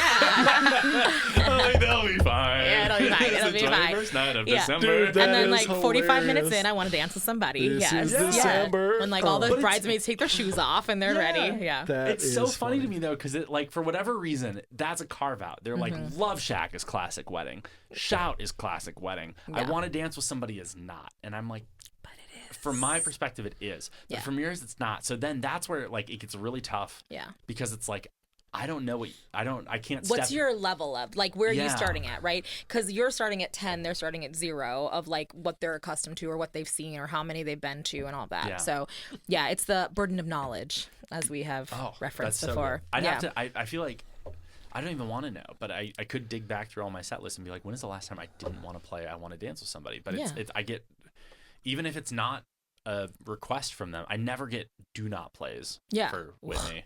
Who could? Thank right. God. Yeah, like, let's not be sacrilegious blasphemy. here. Yeah. Yeah, thank you. I don't know. You're like, here's your deposit back, you fucking heathen. I don't know. I feel like sometimes, at least for me, it's not that I don't like her. It's just like when they play it, and this, I think it's entirely me, I'm like way too tired. So when it happens, You're over it? I'm out. No, I take that opportunity to just like get off the dance floor because I know it's going to be way too much for me. I'm just like, well, it's she's high energy, and I'm just like, I don't have enough energy. I'm like, people lean in hard to it though when it starts playing, and so it's like it's just interesting to me because it's like I guess I still see a difference between Love Shack and I Want to Dance with Somebody. Like, there's absolutely. I think there's an obvious difference between those two, but it's so funny to me because the difference. It's not whether or not they're wedding music because they both are. Right. There's something else in there that's like clearly different. Yeah. And so like trying to tap into that is what like I think one of the best things a DJ can do is play a song that people forgot they loved and forgot they needed in that moment. And so anytime you can tap into that is like it's a game changer. And so getting older now in the wedding industry, I'm 32. You're so young old. buck. Just a baby. Well, it's so funny because when I first started doing this, I was like, give me all the young couples. I want the young couples who like want to party, and because like it's gonna be easier to get everyone dancing. Like people are gonna be drinking. Like the longer I've been doing it, I'm like, okay, no, don't give me the young couples. No, you need that. Give me the 30-somethings who've been to a lot of parties, who know how they want theirs to look different, how they want it to feel different, who have a little bit more of a curated vision for like cocktail hour music. Like we don't just have to play Rat Pack classics. We can like vibe it up a little. Let's play some Lake Street Dive. We can let's play some modern vocalists who like have a fun nostalgic feel. Like it's so fun the longer I've been doing this now, feeling like just people cool. who've seen a lot of parties. It's cool that you think in terms of like songs. Yeah. And like minute to minute. I don't know, it's interesting. I don't know, it's cool. And I'm still geeking out on the theory. My mind's still stuck on the theory. I know. I'm gonna rein it back. No, we're getting out of that. I joke that Jess doesn't like it. Genuinely, to be a good DJ, all you have to do is know how to read a room. It's like it really is the most important thing. Tell me about some times when you had a hard time keeping people on the dance floor. I feel like everyone's gone through that, no matter how good they were. Yeah. I think it just is a bad group, right? You have like a wedding client. I feel like you kind of just go through the genres and see which one sticks. Is that right? Or I mean, there's cycling for sure where you're like, okay, this isn't working. Let's try something new. Let's keep switching it up. But you have to be careful when you're cycling because at some point, all of a sudden, even the people who were vibing with what you're playing, they're getting whiplash. Where you're like, yeah, you're right. I played disco and then country and then funk and then pop and like you're confused. Now I've just gotten bored. And now I've lost everybody because what I'm playing feels like ADHD. It's just like it's too much. I will say the longer I've done this, the more aligned I've gotten with clients who have a fear that I shouldn't say have a fear, who are like they've seen really good parties and they've seen really bad parties and they want to make sure they fall on the really good party side. So they know that their group will dance. They know that people are going to be ready to have fun. They just want to make sure they hire a DJ who will meet the moment. Yeah. So I feel very fortunate that I haven't had too many of those. But when I have had a struggle, there have been a few things at play. Sometimes you just get a group who isn't big on dancing. Right. Totally. And I say this at the end of the night, and I think people think I'm just being nice when they're like, oh my God, you were awesome. This was so much fun. Like everybody had a good time. Everybody was dancing. And I say, and I genuinely mean it, only as good as the crowd. Yeah. You guys brought the best people. Like you brought people who are ready to celebrate, who are ready to dance, who wanted to cut loose and have some fun. And I think people think I'm just saying that to be like, oh, shucks. Yeah. But I mean it because sometimes you have groups who they just don't love dancing. They're just duds. They don't want to have a big party. Yeah. They don't. And And then you get the couple who's apprehensive because they know that's their crowd. Yeah. They know people aren't, and so they're like, maybe if we spend a little more on a DJ, they can convince our friends to dance. And it's like, I can't make them do anything they don't want to do. Nope. And the thing that I've started to notice very recently, which I am very excited about, it was like kind of surprising the first few times it happened, but we've had a handful of couples recently who are like, we don't have a dancing crowd, so we're not going to have a dance. Or we had one recently where they did karaoke. Into it. And people fucking loved it. They were very into it. They Meet were people so... where they're at. Yeah, and then we had another one that did dueling pianos, and I was like, okay. Give them a show. And they enjoyed it. Yeah. So that makes sense. I feel like people get so stuck in like, oh, well, you have to have a dance, right? It's like, you don't really have to have a dance. No, you like, definitely don't have to have a dance. Yeah. Nor should you if you if know you're that not your dancing people don't want to dance. Right. It's like if you Yes. if you know all your guests are vegetarian, you're not going to serve them meat, you know? Like It's going to be untouched all evening. Yeah. And it won't be the caterer's fault. No. It's this is yeah. great analogy. Yeah. Great, thank you. I mean, That Great was analogy. that's why she's Thanks. here. Yeah. Yeah, that was so good. Just analogies. I will I say, to make fun of right? Esteban. That's it. It has nothing to do with like, it's the, not the quality of the the food product. could be great, but if they don't eat meat, like it's 100%. completely a waste. Yeah. It's Yeah. completely a waste, and it's a waste of your money. That's the thing so too. much. Oh, wait, like, taking notes, putting this yeah, on put that notes. in your little talk. Yeah, It'll be on the credit website me for in a that. week. Yeah. I will say for my wedding, we had a piano DJ.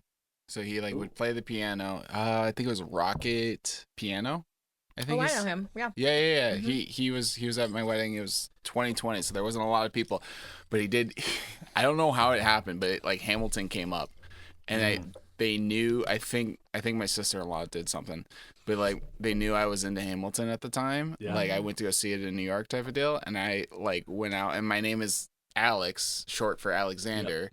And so they did the intro one, and they gave me a mic, and I actually sang it because I'm a former theater geek. So I was like, it's totally, I'm down with it. And like, yeah, they met me where I was at, where I didn't even realize I was at that point because I was too busy talking to other people. Yeah, So and I then all think of a that's sudden, great. like, oh my gosh, we're doing the thing. Yeah, you know, he was fantastic. I loved him. This last year, we've had a couple of big Wicked moments. I had some people who were really big, like musical theater fans, and the renaissance of Wicked. They're like, can we? And so like from my perspective, it's like, well, I don't know if we can play it from like start to finish all the way 6 But you minutes. can Like, bring might be in- tough for that. yeah. But it's like so then that's when I go to like I chop it up, and so I have a version that I think will have the maximum impact Yeah. that we try playing. Oh my god, I want to hear this version of it. You need to send it to me because I feel like that would be so good. I have a friend of mine whose daughter just turned 16. I helped him with like her sweet 16 party, and they had a DJ. DJ Diggy actually did I it. love him too. I know. And do you know Diggy? He's I don't know if I amazing. do. He's amazing. You would like him. Which it feels You would crazy get- because I feel like I know most that You would like, get I feel along like- great with him. He's Yeah. so chill. I love that. He's one of the coolest. He was on one of our episodes before, but he DJ'd it, and she and all her friends are all like musical theater kids, and like they played so much musical theater, and I was like, I love it so Yeah, much. you're totally Oh into my that. God, yeah, I was would such a hate nerd. that. But I'd be these like, kids, this sucks. these kids were just like loving it, and that was it. Like Diggy is like someone who he can play anything, right? He plays, Oh, dude. Yeah. Yeah. And dude can but do it. he was like, this is what they are loving. We're just gonna keep rolling. And he just kept playing more musical theater, and I was like, oh my god, I love it so much. And these little like kids were loving it. It was great. So I appreciate that. Do I you think do that's awesome. kids gigs? Oh man, I try not to. What's your I Disney used to do playlist? school Let us hear dances it. and I stopped because you're in the crosshairs, man. Like Yeah. the You kids, can't win. The kids want to go crazy. They're like Yeah. play the unedited version of Mo Bamba, and you're Yeah. like, admin will kill me. Yeah, I You're like, actually can't do that. And then you're just stuck. You're like stuck in the middle where admin's pissed because the kids aren't having a great time, and the kids are pissed because admin won't let them have a great And time. we're like, we just And want to you're like, grind on each other and yeah, be and then gross. you're also I being meant an like adult kids in that too. room, you're It's like the You're like worst. I feel like weird if I'm like trying to get y'all to Yeah. get sexy with each other. Yeah. Like I that's don't mean like weird. that. I'm a 30-year-old man. Yeah. I like. You're like, I'm not trying to get you guys. Like, We're not gonna I do meant, sexy I guess I time. meant children, like Like first birthdays. 10 years old or less. I joked with one of my photographer friends that I was gonna DJ was like- her kid's first birthday, and I was gonna play all songs that reference one, like the number one, and it was gonna be it was just gonna be like an ongoing bit, and it never happened. Womp womp. Maybe if she has another baby, it'll happen. Yeah. We'll see. There you go. There you go. But like, I don't know. It's weird because at weddings, I generally am opposed to like kids dance time because they'll commandeer the whole dance floor. yeah, The God. parents stand around the outside, and it's weird because they're like, it's a bane of my existence. Yeah, same. You've played the forbidden chord. It was there. It was there. Yeah, when I grew up, that was a thing. Oh yeah. It's weird to me though because it's like kids. Like kids will dance to anything though. Yeah. So why do we need to isolate half the room? No. I don't mean like isolating during an event. I'm just like kids I'm only straight dances? up like, yo, I'm trying to throw a dope 10-year-old. He's literally just trying to figure out. He's like, my daughter's trying to next figure birthday out. Yeah, party. if you'll Oh, DJ yeah, his we'll do time. that for Let's sure. get Benny Nord on the Disney jams. Just know it's gonna be like the most like intense switch ups you've ever heard because kids that age right now are like play this song and then you start playing the song and they're like no this isn't the song and you're like no it is. Yeah, and then but they're like they've heard the 10-second TikTok clip they right. know from TikTok and they're like oh it is the song and they have like 8 seconds of pure joy and then it's over and they're like This isn't the song. You're they're like deflated It is the song. and they're like go to something else Yeah. and you're like you just wanted a 10-second clip. swipe up. So then you're like literally let me get my phone out and just scroll my TikTok algorithm. Yeah, and that's can all hear you all want. the sound bites you want. That's all you want. Shit, Yeah. yeah. Like, it's crazy. I love that. That's really Those- funny. Man, I was at a wedding where the whole thing was like I don't know. I'm on TikTok, but I'm not. I didn't know about this one, but there are kids who were like, you need to play the aura farming song, and I was like, I don't know what that is. What? Give me the name of the song, and I can play it. And they're like, it's the aura farming song. Duh. Don't you know? Idiot. And I was like, no, I don't. And Yeah. Can you stop bullying me? Yeah, Like, right. Oh my god. Be nice.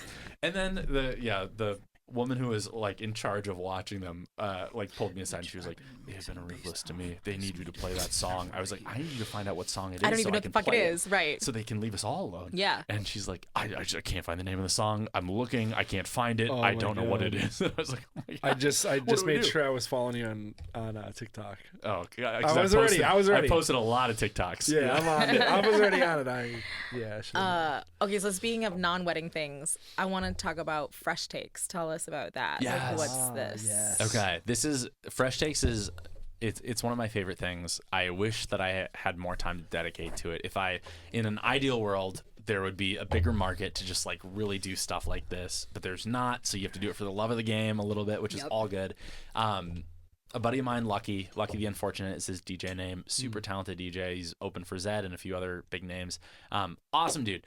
Him and I were like, it feels like there's a lot of shows in Minneapolis where there's no in between.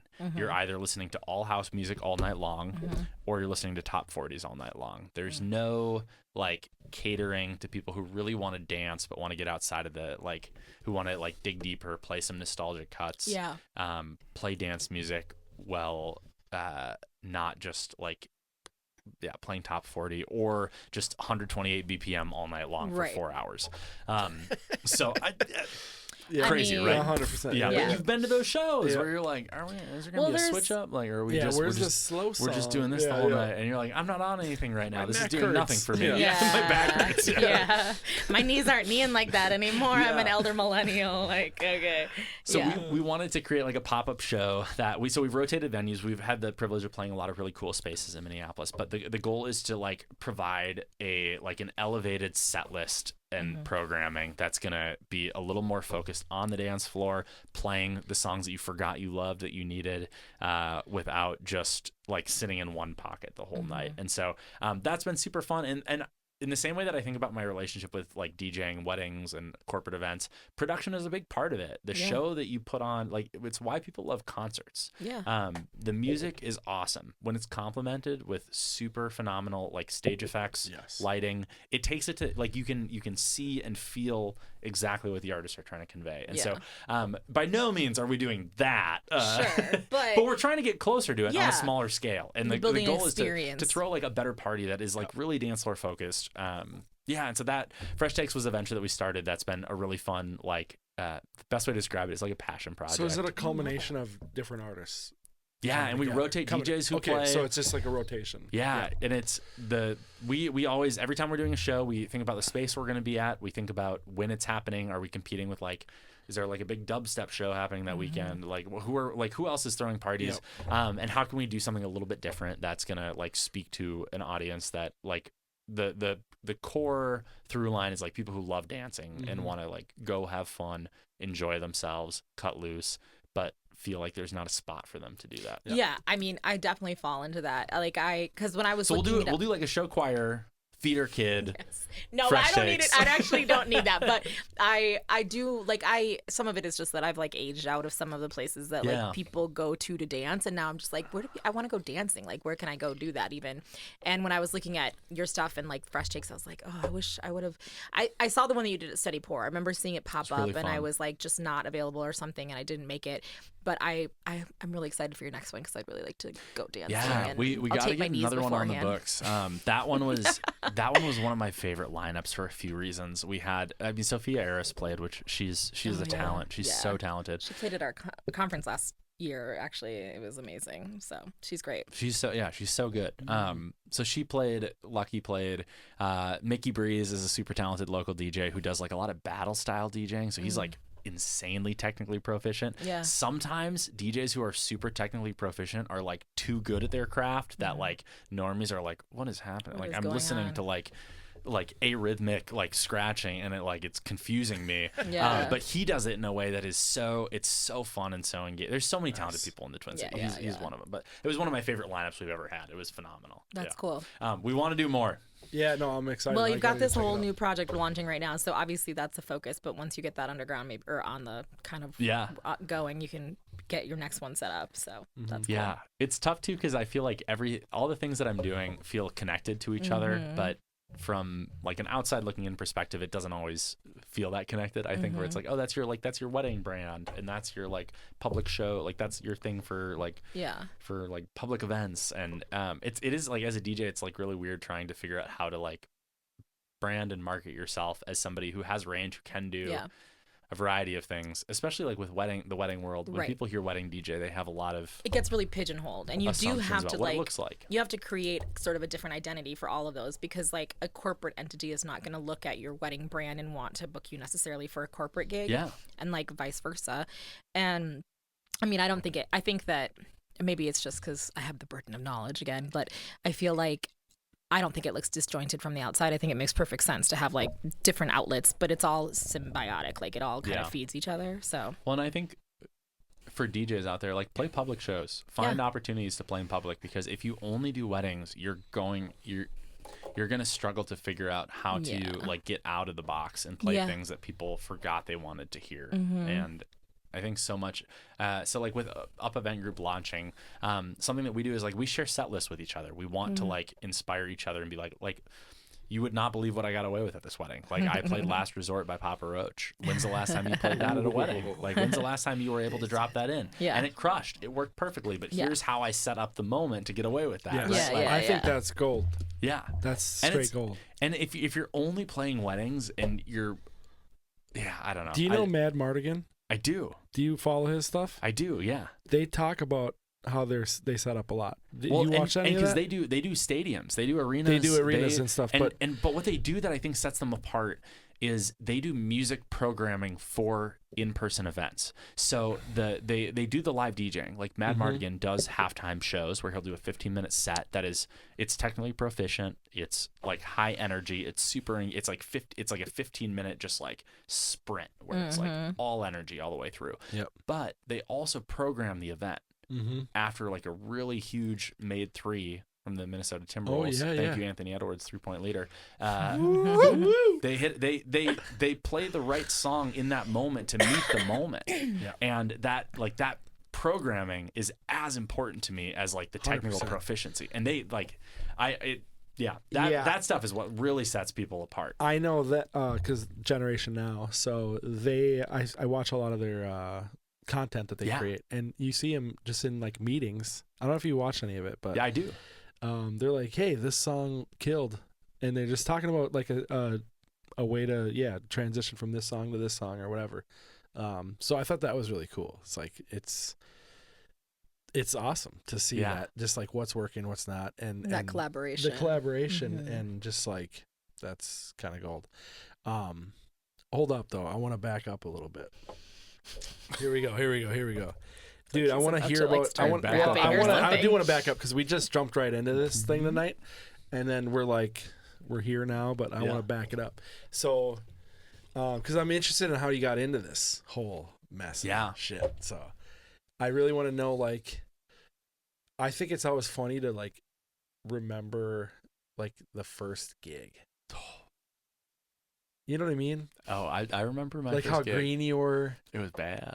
Like the mistakes you maybe made. I feel horrible for the couple that got me at their wedding as my first. Let's talk about it. So DJ. yeah, tell us. The first time I ever DJ was at a wedding, which feels That's messed insane. up. Straight up, like first one. Like I had I had the software on my laptop and I'd like practice, but the first time I ever what does DJ'd the software use? was at a wedding. Virtual DJ? Oh yeah, I use virtual. You do? Yeah. Yeah. That will if there's any DJs watching, they'll stir the pot because they think that's not like a real software. Virtual DJ had stems before Serato did. They were doing like, I don't know if you know what stems are. So in real time in DJ software, you can separate out different parts of the track. Yeah. And when Serato added it, people were like, "Oh, it's a game changer!" And I'm like, "I've been doing that in virtual for 2 years, brother. I've been doing that for 2 years. I've been using stem mixing. So like, okay, whatever. Neither here nor there. It's what I learned in. I can mix in Serato. I can mix in Record Box. We can do it. Talk shit, right? Controversial. I've done shows on the sticks. I roll up with a thumb drive. I plug that in. I play that show. We can do that. We got range. If you're gonna DJ, you got to learn how to like DJ on different. Because there's software, but there's also hardware. There's different mixers. It's important to know how to get out of. Yeah, it's good to have comfort, like, and to be able to do routines on stuff that like you feel really proficient on, but also you gotta get out of your box sometimes and do some other learn some other things. So this was at a big box company that I worked for.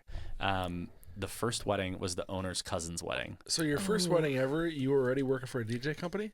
Yep. So they hired you with no experience, or how did you? They hired me with no wedding DJ experience, but they sent me out to shadow a couple of events. So I went to like 4 weddings and shadowed DJs.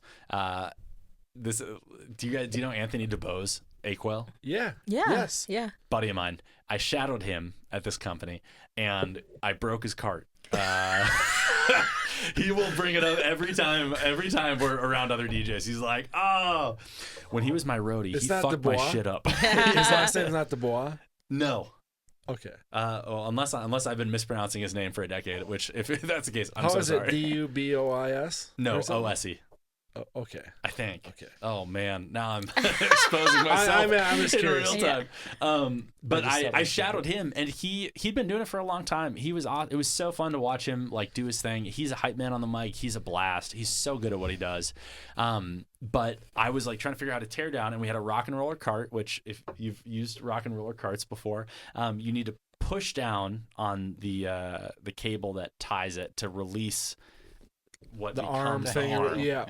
I did not push down on it because I didn't know you needed to. I was like, I saw this thing was this is 22-year-old Benny being an absolute idiot, which I'm slightly less of an idiot now, but very much still a dummy. I was like grabbing it, and I was like, I saw it was up earlier. It has to be able to go up, and so I like pulled it and broke the cable. Oh no! And Anthony was like, I have 2 more weddings after this, and now I have no cart.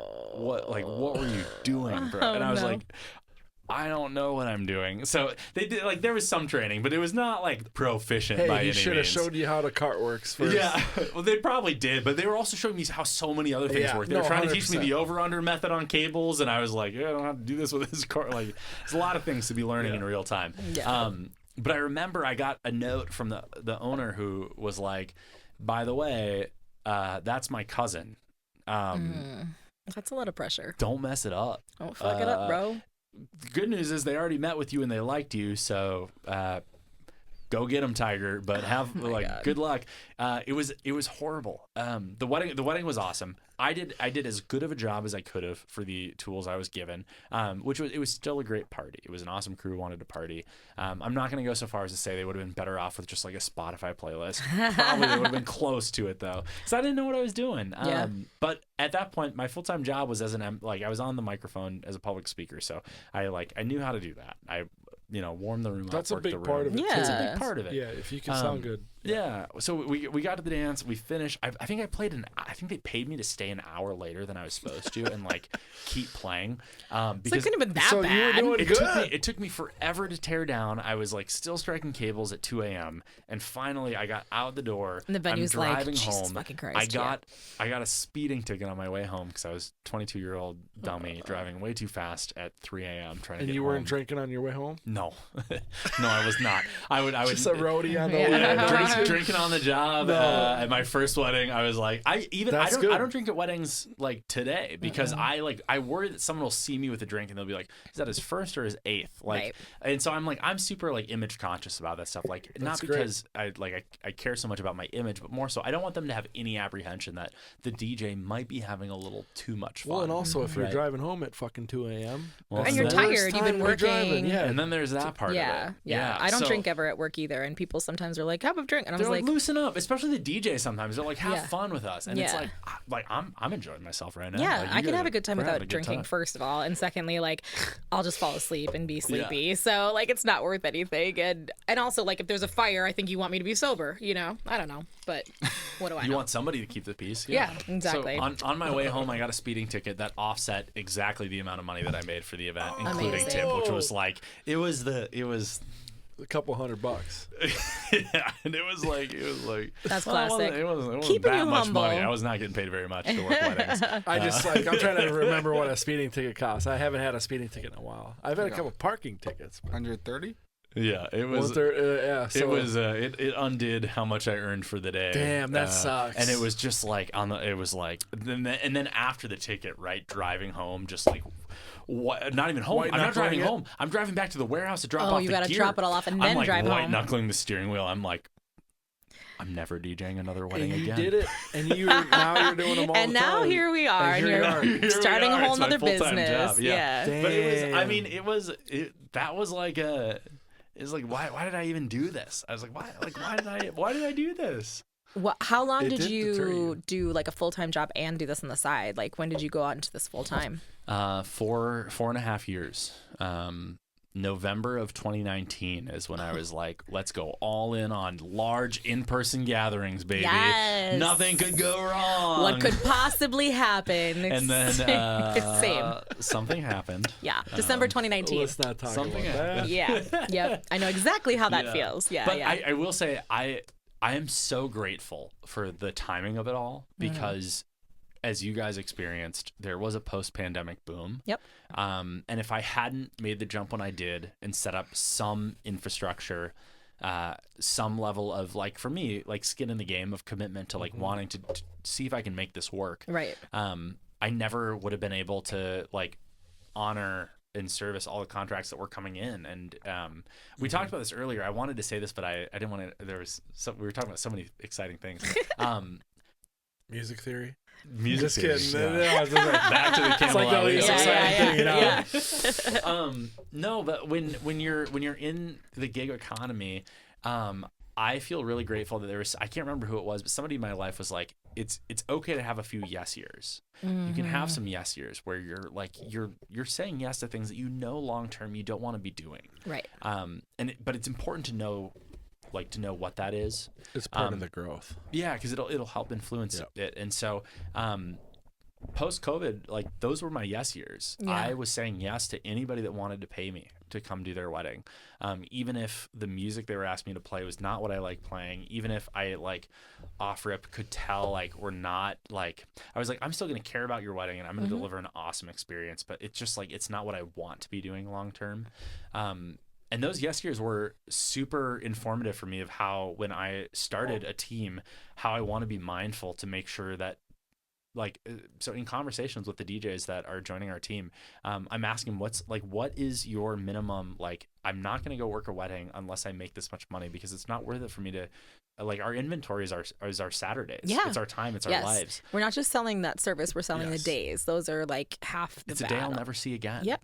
And some of the people I'm working with are parents, and, you know, and it's like you don't know if your kid is going to have a T-ball tournament that Yeah. weekend yet. You Yeah. don't know, but you have signed a contract Now to you gotta provide a do it. service, and now you have to do it. And so, like, we need to start with like what it's worth for you to go do that before Yeah. we start talking about any of the details for that event. Like, Yeah. we need to know, like, is it at a minimum going to be worth for you to say yes to this? And so if not for those like couple of yes years where I was really like, there was one year I did 100 events in a year, not 100 weddings. I know some DJs who've done close to that, which is crazy. But like that year it was a lot. It took a lot out of me.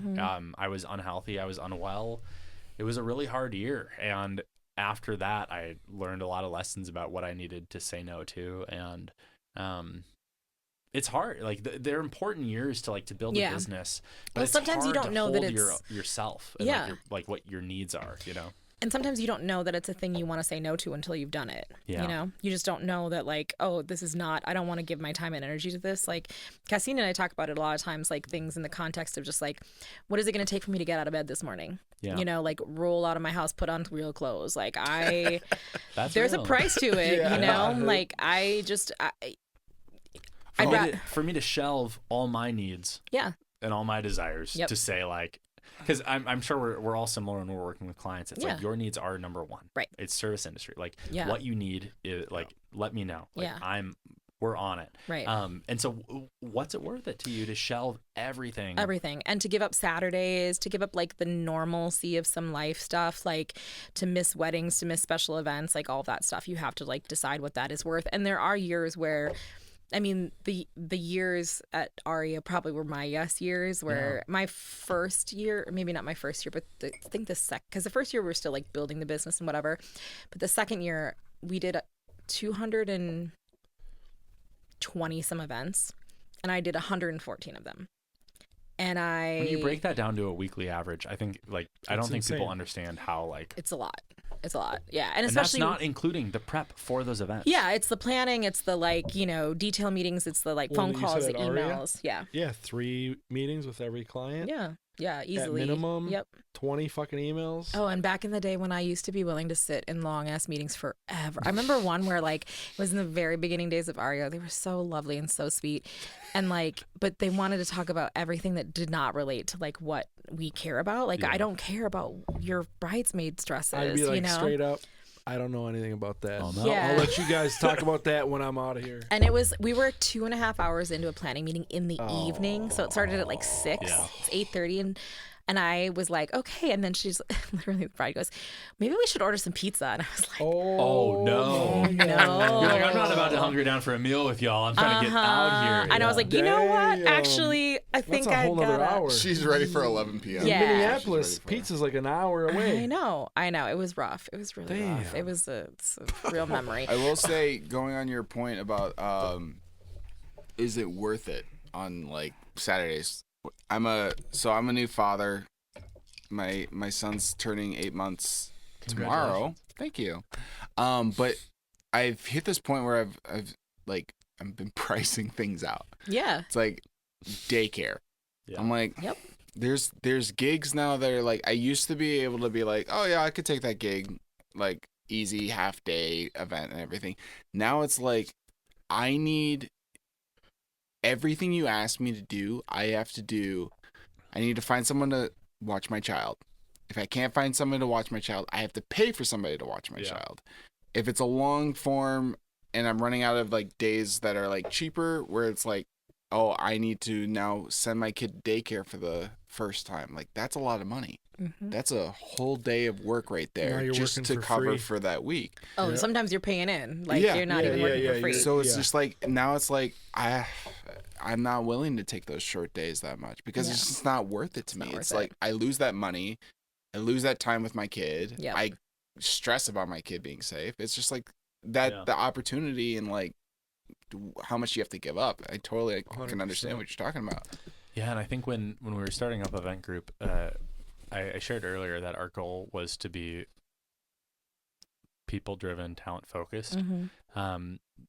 That's as much of a commentary about the people we're working with. Mm-hmm. I want the people who are working with us to man, I don't want you getting out of bed feeling dread around having to execute an event. It's like a recipe for disaster. You're not going to bring your best self to that game. No, you're not. Yeah. And it's actually it feels pretty easy to avoid to like just create a couple of parameters around like, let's make sure that like when you're signing up to engage with some work with some folks that like you feel really good about it and excited about it. I did like 10 years at the Miko and I hated every minute. Not damn near. Not that I hated it, but like, it's like you didn't want to be there either. Yeah. You know what I mean? Yeah. So And it's one thing because like we're capable of putting ourselves through like uncomfortable experiences. Yeah. But there's a really big difference between like being serving and being like you're in and out. You're not like in people's, but being a DJ and being in their face like the entire time and being able to like we get the drunkies. set the tone and to be able to like bring that kind of, because people can tell if you're just like phoning it in a little bit or just kind of like not in the game. Like, make some noise for your bride and groom. Yeah, here we go, guys. And you're like, it's a same-sex wedding. What are you doing, bro? Yeah. I got a couple random questions for you. Fire. This one's for Alex. Yep. Yeah, we're actually doing okay on time. She's running late, so we're fine.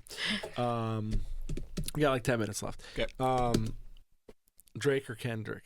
Oh, don't make me pick, man. It like shouldn't be hard. It's apples and oranges. It's apples and oranges. They do two different things. They do two totally different things. Yeah, tell So that to who Drake. is it? Do I think he believes that? No, he doesn't. No, he That's doesn't. the problem. That's okay. One raps, one pretends to rap. I mean, Wow. I think Kendrick said it best. That Not like us. Which Prince outlived Mike Jack. I think that'll be the case. But I also think Prince that outlived Mike Jack? yeah. Yeah, okay. But I also think that there's a place for Michael Jackson in music history. Oh, of course. Yeah. Of course. I think there's a place for him. I There's think also they're doing like two totally different things. Some Want to watch me professionally fence it? questions. Yeah, right? That's very about political. Michael Jackson, but sure. I'll sit on that fence. Ask me any other super divisive questions. I'll let you know. Let's get on some hot, some hot button issues. I'll sit on this fence. Just kidding. I have very strong opinions, but when it comes to Kendrick and Drake, I think they do two totally different things. And I agree with you that I don't think Drake thinks they do different things, but I think anybody who consumes their music regularly understands they do two totally different things. I just got done with like this while we were setting up and everything. Me and Esteban were talking. I was just like, "There's a song that just came out," and I was kind of vibing, but then I realized who it was, and Drake. it wasn't because I was like, "Oh, it's Drake," so therefore I hate it. Yeah. It was, I can hear this voice. This voice is pretending to be something it's not, with a beat that it shouldn't be. He was trying to like rap with an accent. He was rapping with his accent where he's like, "Oh, I'm from London," and then he has this dude who actually is from London rapping on it, and you can definitely tell the difference 100%. It's like, dude, just, and then he switches to his normal accent, and it's like, just stick with what you got. Yeah. Like R&B, dude, like Kendrick said. Like stick with. I like it when Drake sings R&B, but I don't like it when he sings hip hop. I think it's interesting because like sings the melodies. I think really good DJs are able to kill their own ego and just like put themselves in the shoes of people on the dance floor. And so it's interesting because for years and years and years, if I played a Kendrick track, I was forcing it on the crowd. People weren't requesting Kendrick. Yeah. Now people are. Yeah. I'm getting way more requests for Kendrick than ever. And it's entirely because of Drake trying to call Kendrick out. And it's because of the beef. Yeah. And saying like, he, you can't do that. He dumped hits. He like for like 2 weeks one summer he was like, I'm gonna take what would be some DJs like dream career and I'm gonna pack it into 2 weeks and just like not DJs, rappers. Like I'm just gonna dump it into like, here you go. This is what some people would take a decade to make, and I'm making it all in 2 weeks. And it was crazy. It was like a fever dream where everyone Not was Like Us. They're walking like into Not Like Us, and you're like, this is like kind of a weird track for a wedding, but like whatever. I like you do you. Not Like Us blew up huge. It was crazy. But like I also have to hold true that for the 8 years prior when I was DJing, it was all yeah. The motto was slapping. God's plan was slap. Like people were requesting way more Drake than Kendrick, and so they're like, I think it's silly to say it's either or. Like it has to be one or the other. Like I think it's it's like a false equivalency. They're just doing two different things. But I guess I the like that argument take. then Yeah. wouldn't the argument be that, sorry, I had this whole thing with my brother. I took my brother to the Kendrick concert, and he's a Drake fan. To convert him, Yeah. and then you took him out back to the woodshed. Evangelist. Yeah. No, we just had a whole conversation about it. I was just like, isn't it like that argument right there? Yeah. Doesn't it prove that Kendrick is a little bit is better because of the fact that he was able to do what Drake could do in 2 weeks when he's been doing it for 5 years? And he's just like, I mean, but is the he's like, question you're talking- Kendrick or Drake, or is it who's better? Like, though, you don't have That's to the pick. question. Like, but you don't have to pick. Why do you have to pick? That's the thing. Like, they're not. It is a false equivalency. It's like it's assuming that like because Kendrick exists, there's no place in the world for Drake. I'm not saying that. Yeah, but that's I what will it. thank Drake Jeff's for getting making serious. Kendrick make more music. That's how I feel about Yeah. it. Where it's like I think there's Partially, I just don't care. it's a big but- planet. There's room for both, man. Right. Like, I think that Kendrick made conscious choices as he was producing music that he didn't.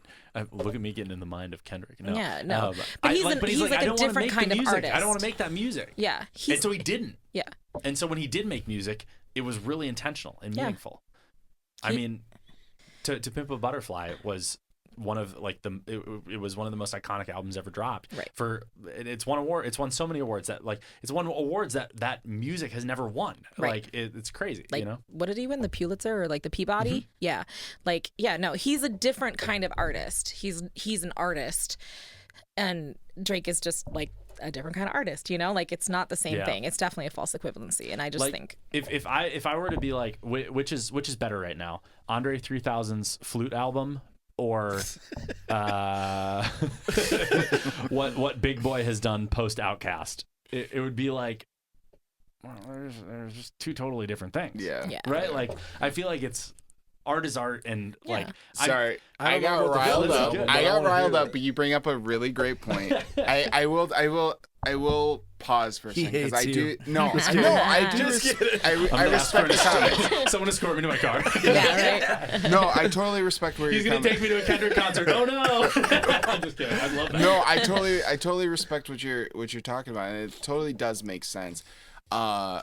And I think that's where it's like the difference of why I enjoy Yeah. hip hop and rap, and I think the reason why I enjoy Kendrick more than anybody else, I think it's entirely because he's a different type of artist Yeah. versus He has no desire to be. Mhm. He has no desire to be anything other than himself. exactly, and I love that. I love genuine being genuine. Authenticity. Authenticity. I love authenticity, and that really matters to me when it comes to like someone trying to produce something. And I think that's where I had the issue with Drake, because I was just like exactly the moment I was talking about, where he's trying to do everything.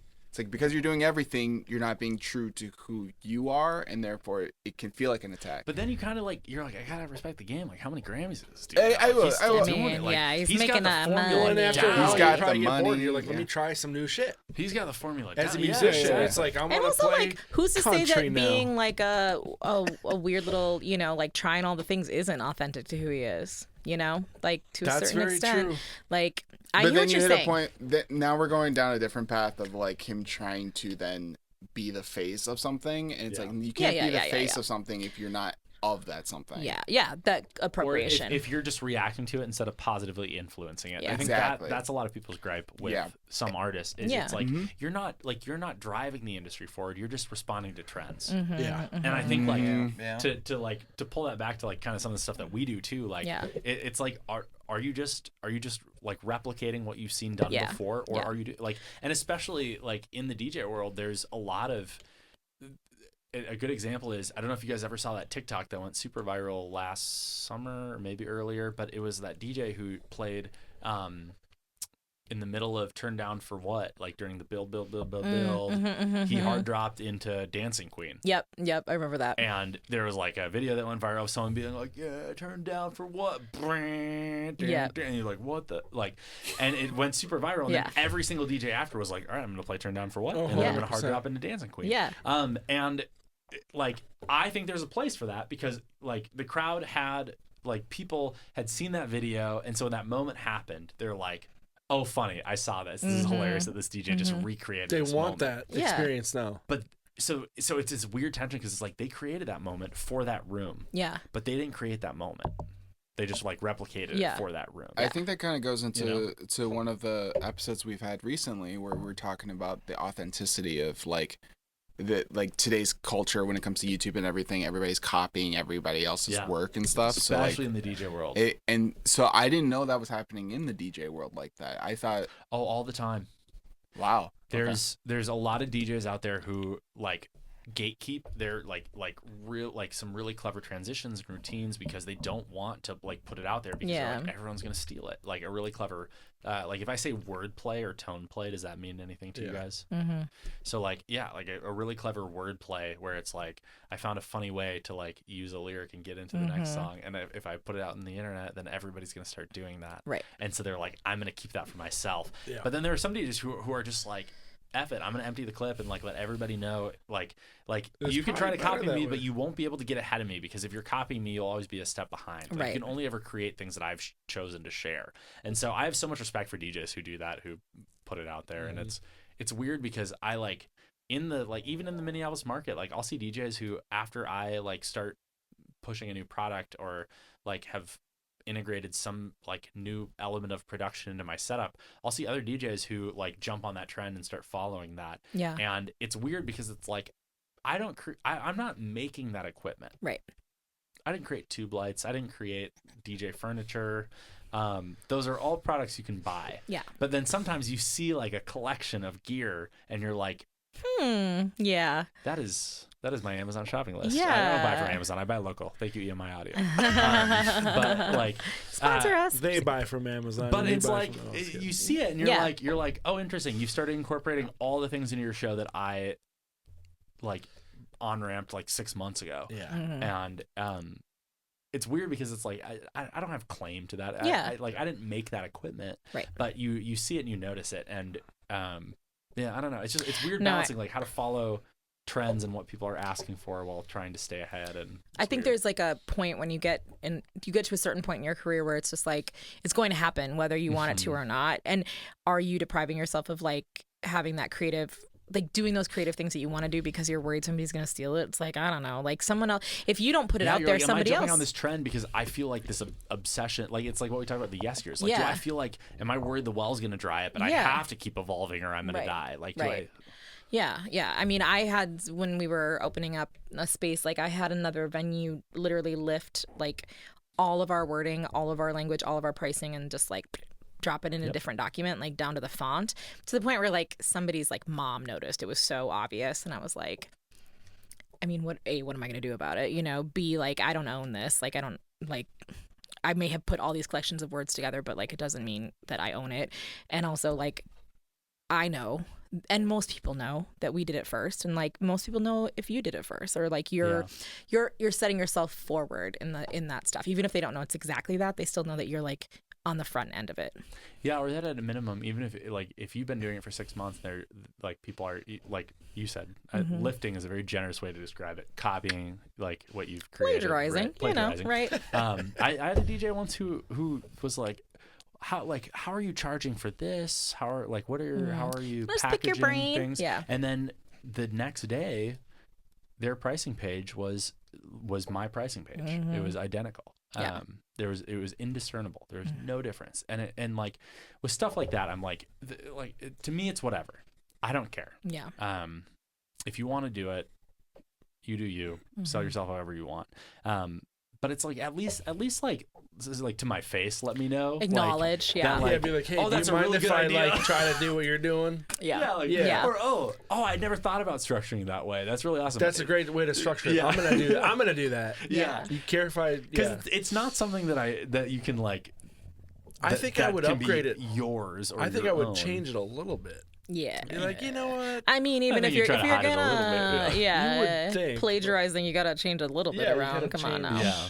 Yeah. But that's like why it's so, especially in the DJ world, it's so weird because it's like we're not all coming from the same school where there's like different, like there's like this school thought or this school it's taught this way or this way. Yeah. And you have to pick. It's like it's kind of a free for all where everyone's figuring it out And there's on their no own. real like checks and balances on a lot of things, and no You can say you offer licensing. state-of-the-art equipment Right. without offering What does that mean? state-of-the-art equipment. Right. Yeah. The state of art is in shambles, and so are Yeah. your Mackie SRM 450s. It's trash.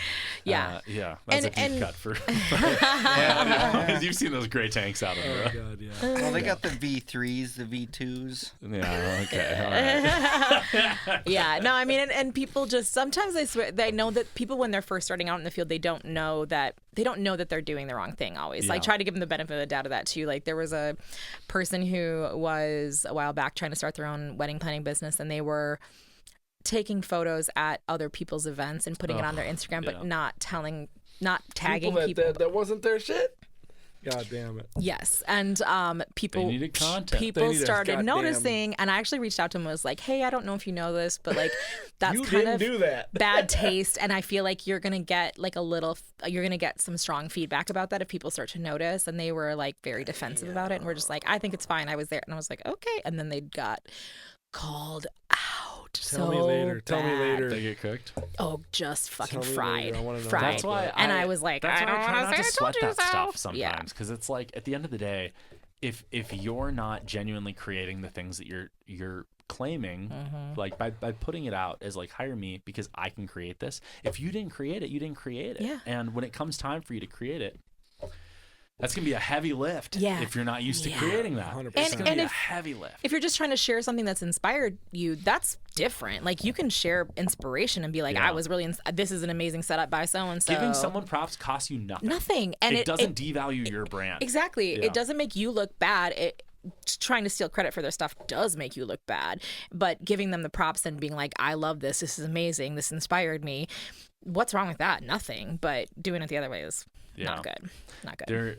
I could go down the rabbit hole of like DJ drama that exists in the world, but there was a moment where somebody posted a set is generous. They posted like on TikTok a video of them mixing a ton of. This was when the Super Bowl halftime show was like, it was Dre, Snoop, like it was like all those are. He was like, here's a super set of just like all the hits we're expecting to hear. Yeah. And it was like back to back to back to back to back to back. And then some other DJ like watched the video and was like, that was a pre-recorded track. You didn't mix that live. Why were you standing in front of your turntables dancing, pretending like you were mixing it live when it wasn't live? Right. And someone called him out and it turned into a whole thing. But one of the folks who called him out was like, don't fake the funk.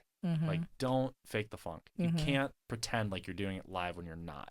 Well, we're in it's a an bad look. industry where like even the halftime show is most of the time it's faked. It is, yeah. So like, I mean, even where's like the line? people can't tell But who's lip where's the syncing line? anymore. Yeah, right? where's the line? Well, and even now, like especially like a lot of big festival DJs, they're like there's a whole controversy right now because they're like your whole set is pre-recorded because otherwise you can't time. I would say time there's a your lot of visuals DJs and your that do stage that. effects. I saw Yeah. Pretty Lights like long time ago, and I swear that shit was pre-recorded. I think that a good show is a good show, and if it's pre-recorded, it was still something they created. So I'm not advocating for everybody to pre-record I'm not against their show, it, but like, I think it's like if you're gonna pre-record it, don't do anything that's trying to mislead your audience to make them think that you're doing it live. Like if it is pre-recorded, let it be pre-recorded. Have fun, revel in the joy of the show you've created. Yeah. But don't adjust faders and turn knobs it's that all are bullshit. controlling I nothing. feel like a lot of it's bullshit. I think though. that's the stuff that really gets under people's skin because Yeah. it goes back to that like what we were talking about Authenticity, yeah. It's because it's like you're trying to dupe people. Yeah. Like at the end of the day, if you're hitting sliders on a pre-recorded mashup and pretending you're doing it live, you're trying to dupe people. Yeah. You're Or do you trying think to it's a make them lazy think- approach? Yeah, well, Because could you do it live? Yes. Right? I think some people could do it live, but they worry that it won't sound as polished. And so they're letting So they might their hit perception. they might miss the beat or just like not. Well, and be also as like you're in saying, some time. of it is timed to the lighting and stuff, Yeah. and that is like That's where I'm that like, is that's why tightly you know it's fake timed. because it's time to the time, Yeah. the Well, lighting. right. I have The a question. lighting is Well, so and on that's why I'm point like, where with you're that like, stuff- they're not doing this shit live. Well, and like even with a group like Two Friends, who they have a saxophonist, they fly drones, they do like the things that they do. Like I don't know if you saw any of the footage from Two Friends at Lollapalooza, but like I'm not saying that they did it live or they didn't, but like when you see that stuff, you're like, oh my, you're like, this is bigger than what they're doing. Like Yeah. it's bigger than what you can pre-record your set, or you can live record yourself doing your set a million times and send it to them. But if you try to do it live, like there is so much room for error. I understand that when it comes to putting on a really big show, that for event producers, people who do this full time, like you want to eliminate as much room for error as possible. It may not even be their choice. It may be the event producer.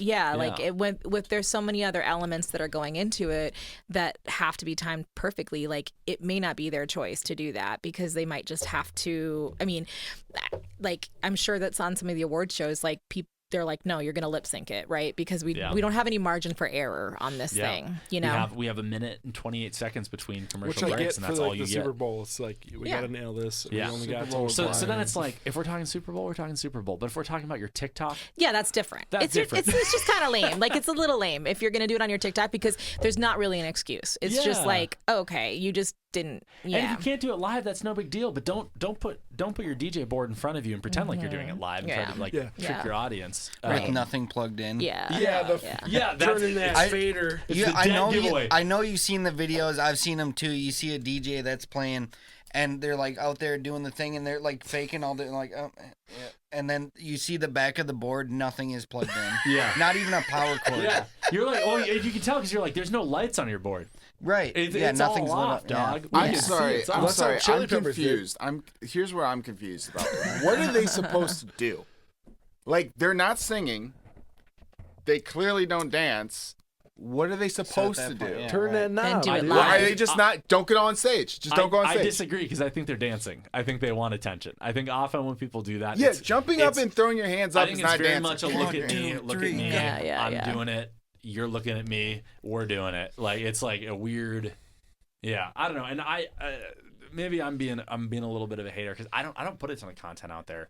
I post like permanent things on Instagram like 4 or 5 times a year, which is I feel like for any business owner you're like what are you doing? I know. Stay top of mind, buddy. Like come on. But it's because for me like my focal point is not that. It's not like eyeballs. I want people to watch me do my thing. It's like it's about the service I'm providing and how I can provide it better. So I think that's a good point. Like, what should they do? What they should do is enjoy the moment, enjoy what they've created, but don't try to show people something that's untrue. You know what I mean? And just so we're putting a disclaimer out there, not all shows are pre-recorded. No, I don't think anybody's saying that. We've been lip syncing this entire podcast. Yeah, this was all pre-recorded. The practice for this was a behemoth. Like, we pre-recorded this. My eye rolls were all scheduled. I love my it. God. Man, dude, we gotta have you back. More we're yapping. gonna have to wrap it up. I want to keep going, but we're gonna have to wrap this. This is so fun. No, we're gonna have to do it again because I have actually like a whole list of questions we didn't even get to. Yeah, we have a 45-minute segment of the Camelot Wheel that we have to revisit. I'll brush up on my music cut out because people have been like, "What the fuck are you guys talking about?" The DJ nerds know, and the music nerds totally. All the nerds are gonna watch this episode. They're gonna love it. So just overlay some like Wicked over top of it, so the people who don't want to listen to it, the musical theater nerds can still be invested in it. Yeah. And then afterwards, you can break down why that song worked with a key change. Yeah. Yeah, we'll be like, we went up a fourth. We actually moved up, and then we went to the relative minor, and then an augmented second, and then we went to tritone up. I'll throw Camelot Wheel into a conversation casually at some point with a DJ, and then sound like I know what I'm talking about. If they don't know, then I feel like you'll learn a lot about them. Yeah, and I'll sound like I know what I'm talking about, which is how I like to pretend I know AV stuff all the time. So you just got to drop those 3 letters, XLR, and they're like, shit, she knows how to wrap left a and right? cable. Over under, baby. Yeah, over under, baby. That's the whole message of this episode, I think. Over under. We'll get you there, guys. Thanks, you guys. Thanks so much for coming on. Thank you. Absolutely. Thank you. Thank you for watching the podcast. Hit the like and follow button to stay updated on our latest episode. If you have ideas of topics or guests you'd like us to interview, drop us a comment, and we'll see you next time.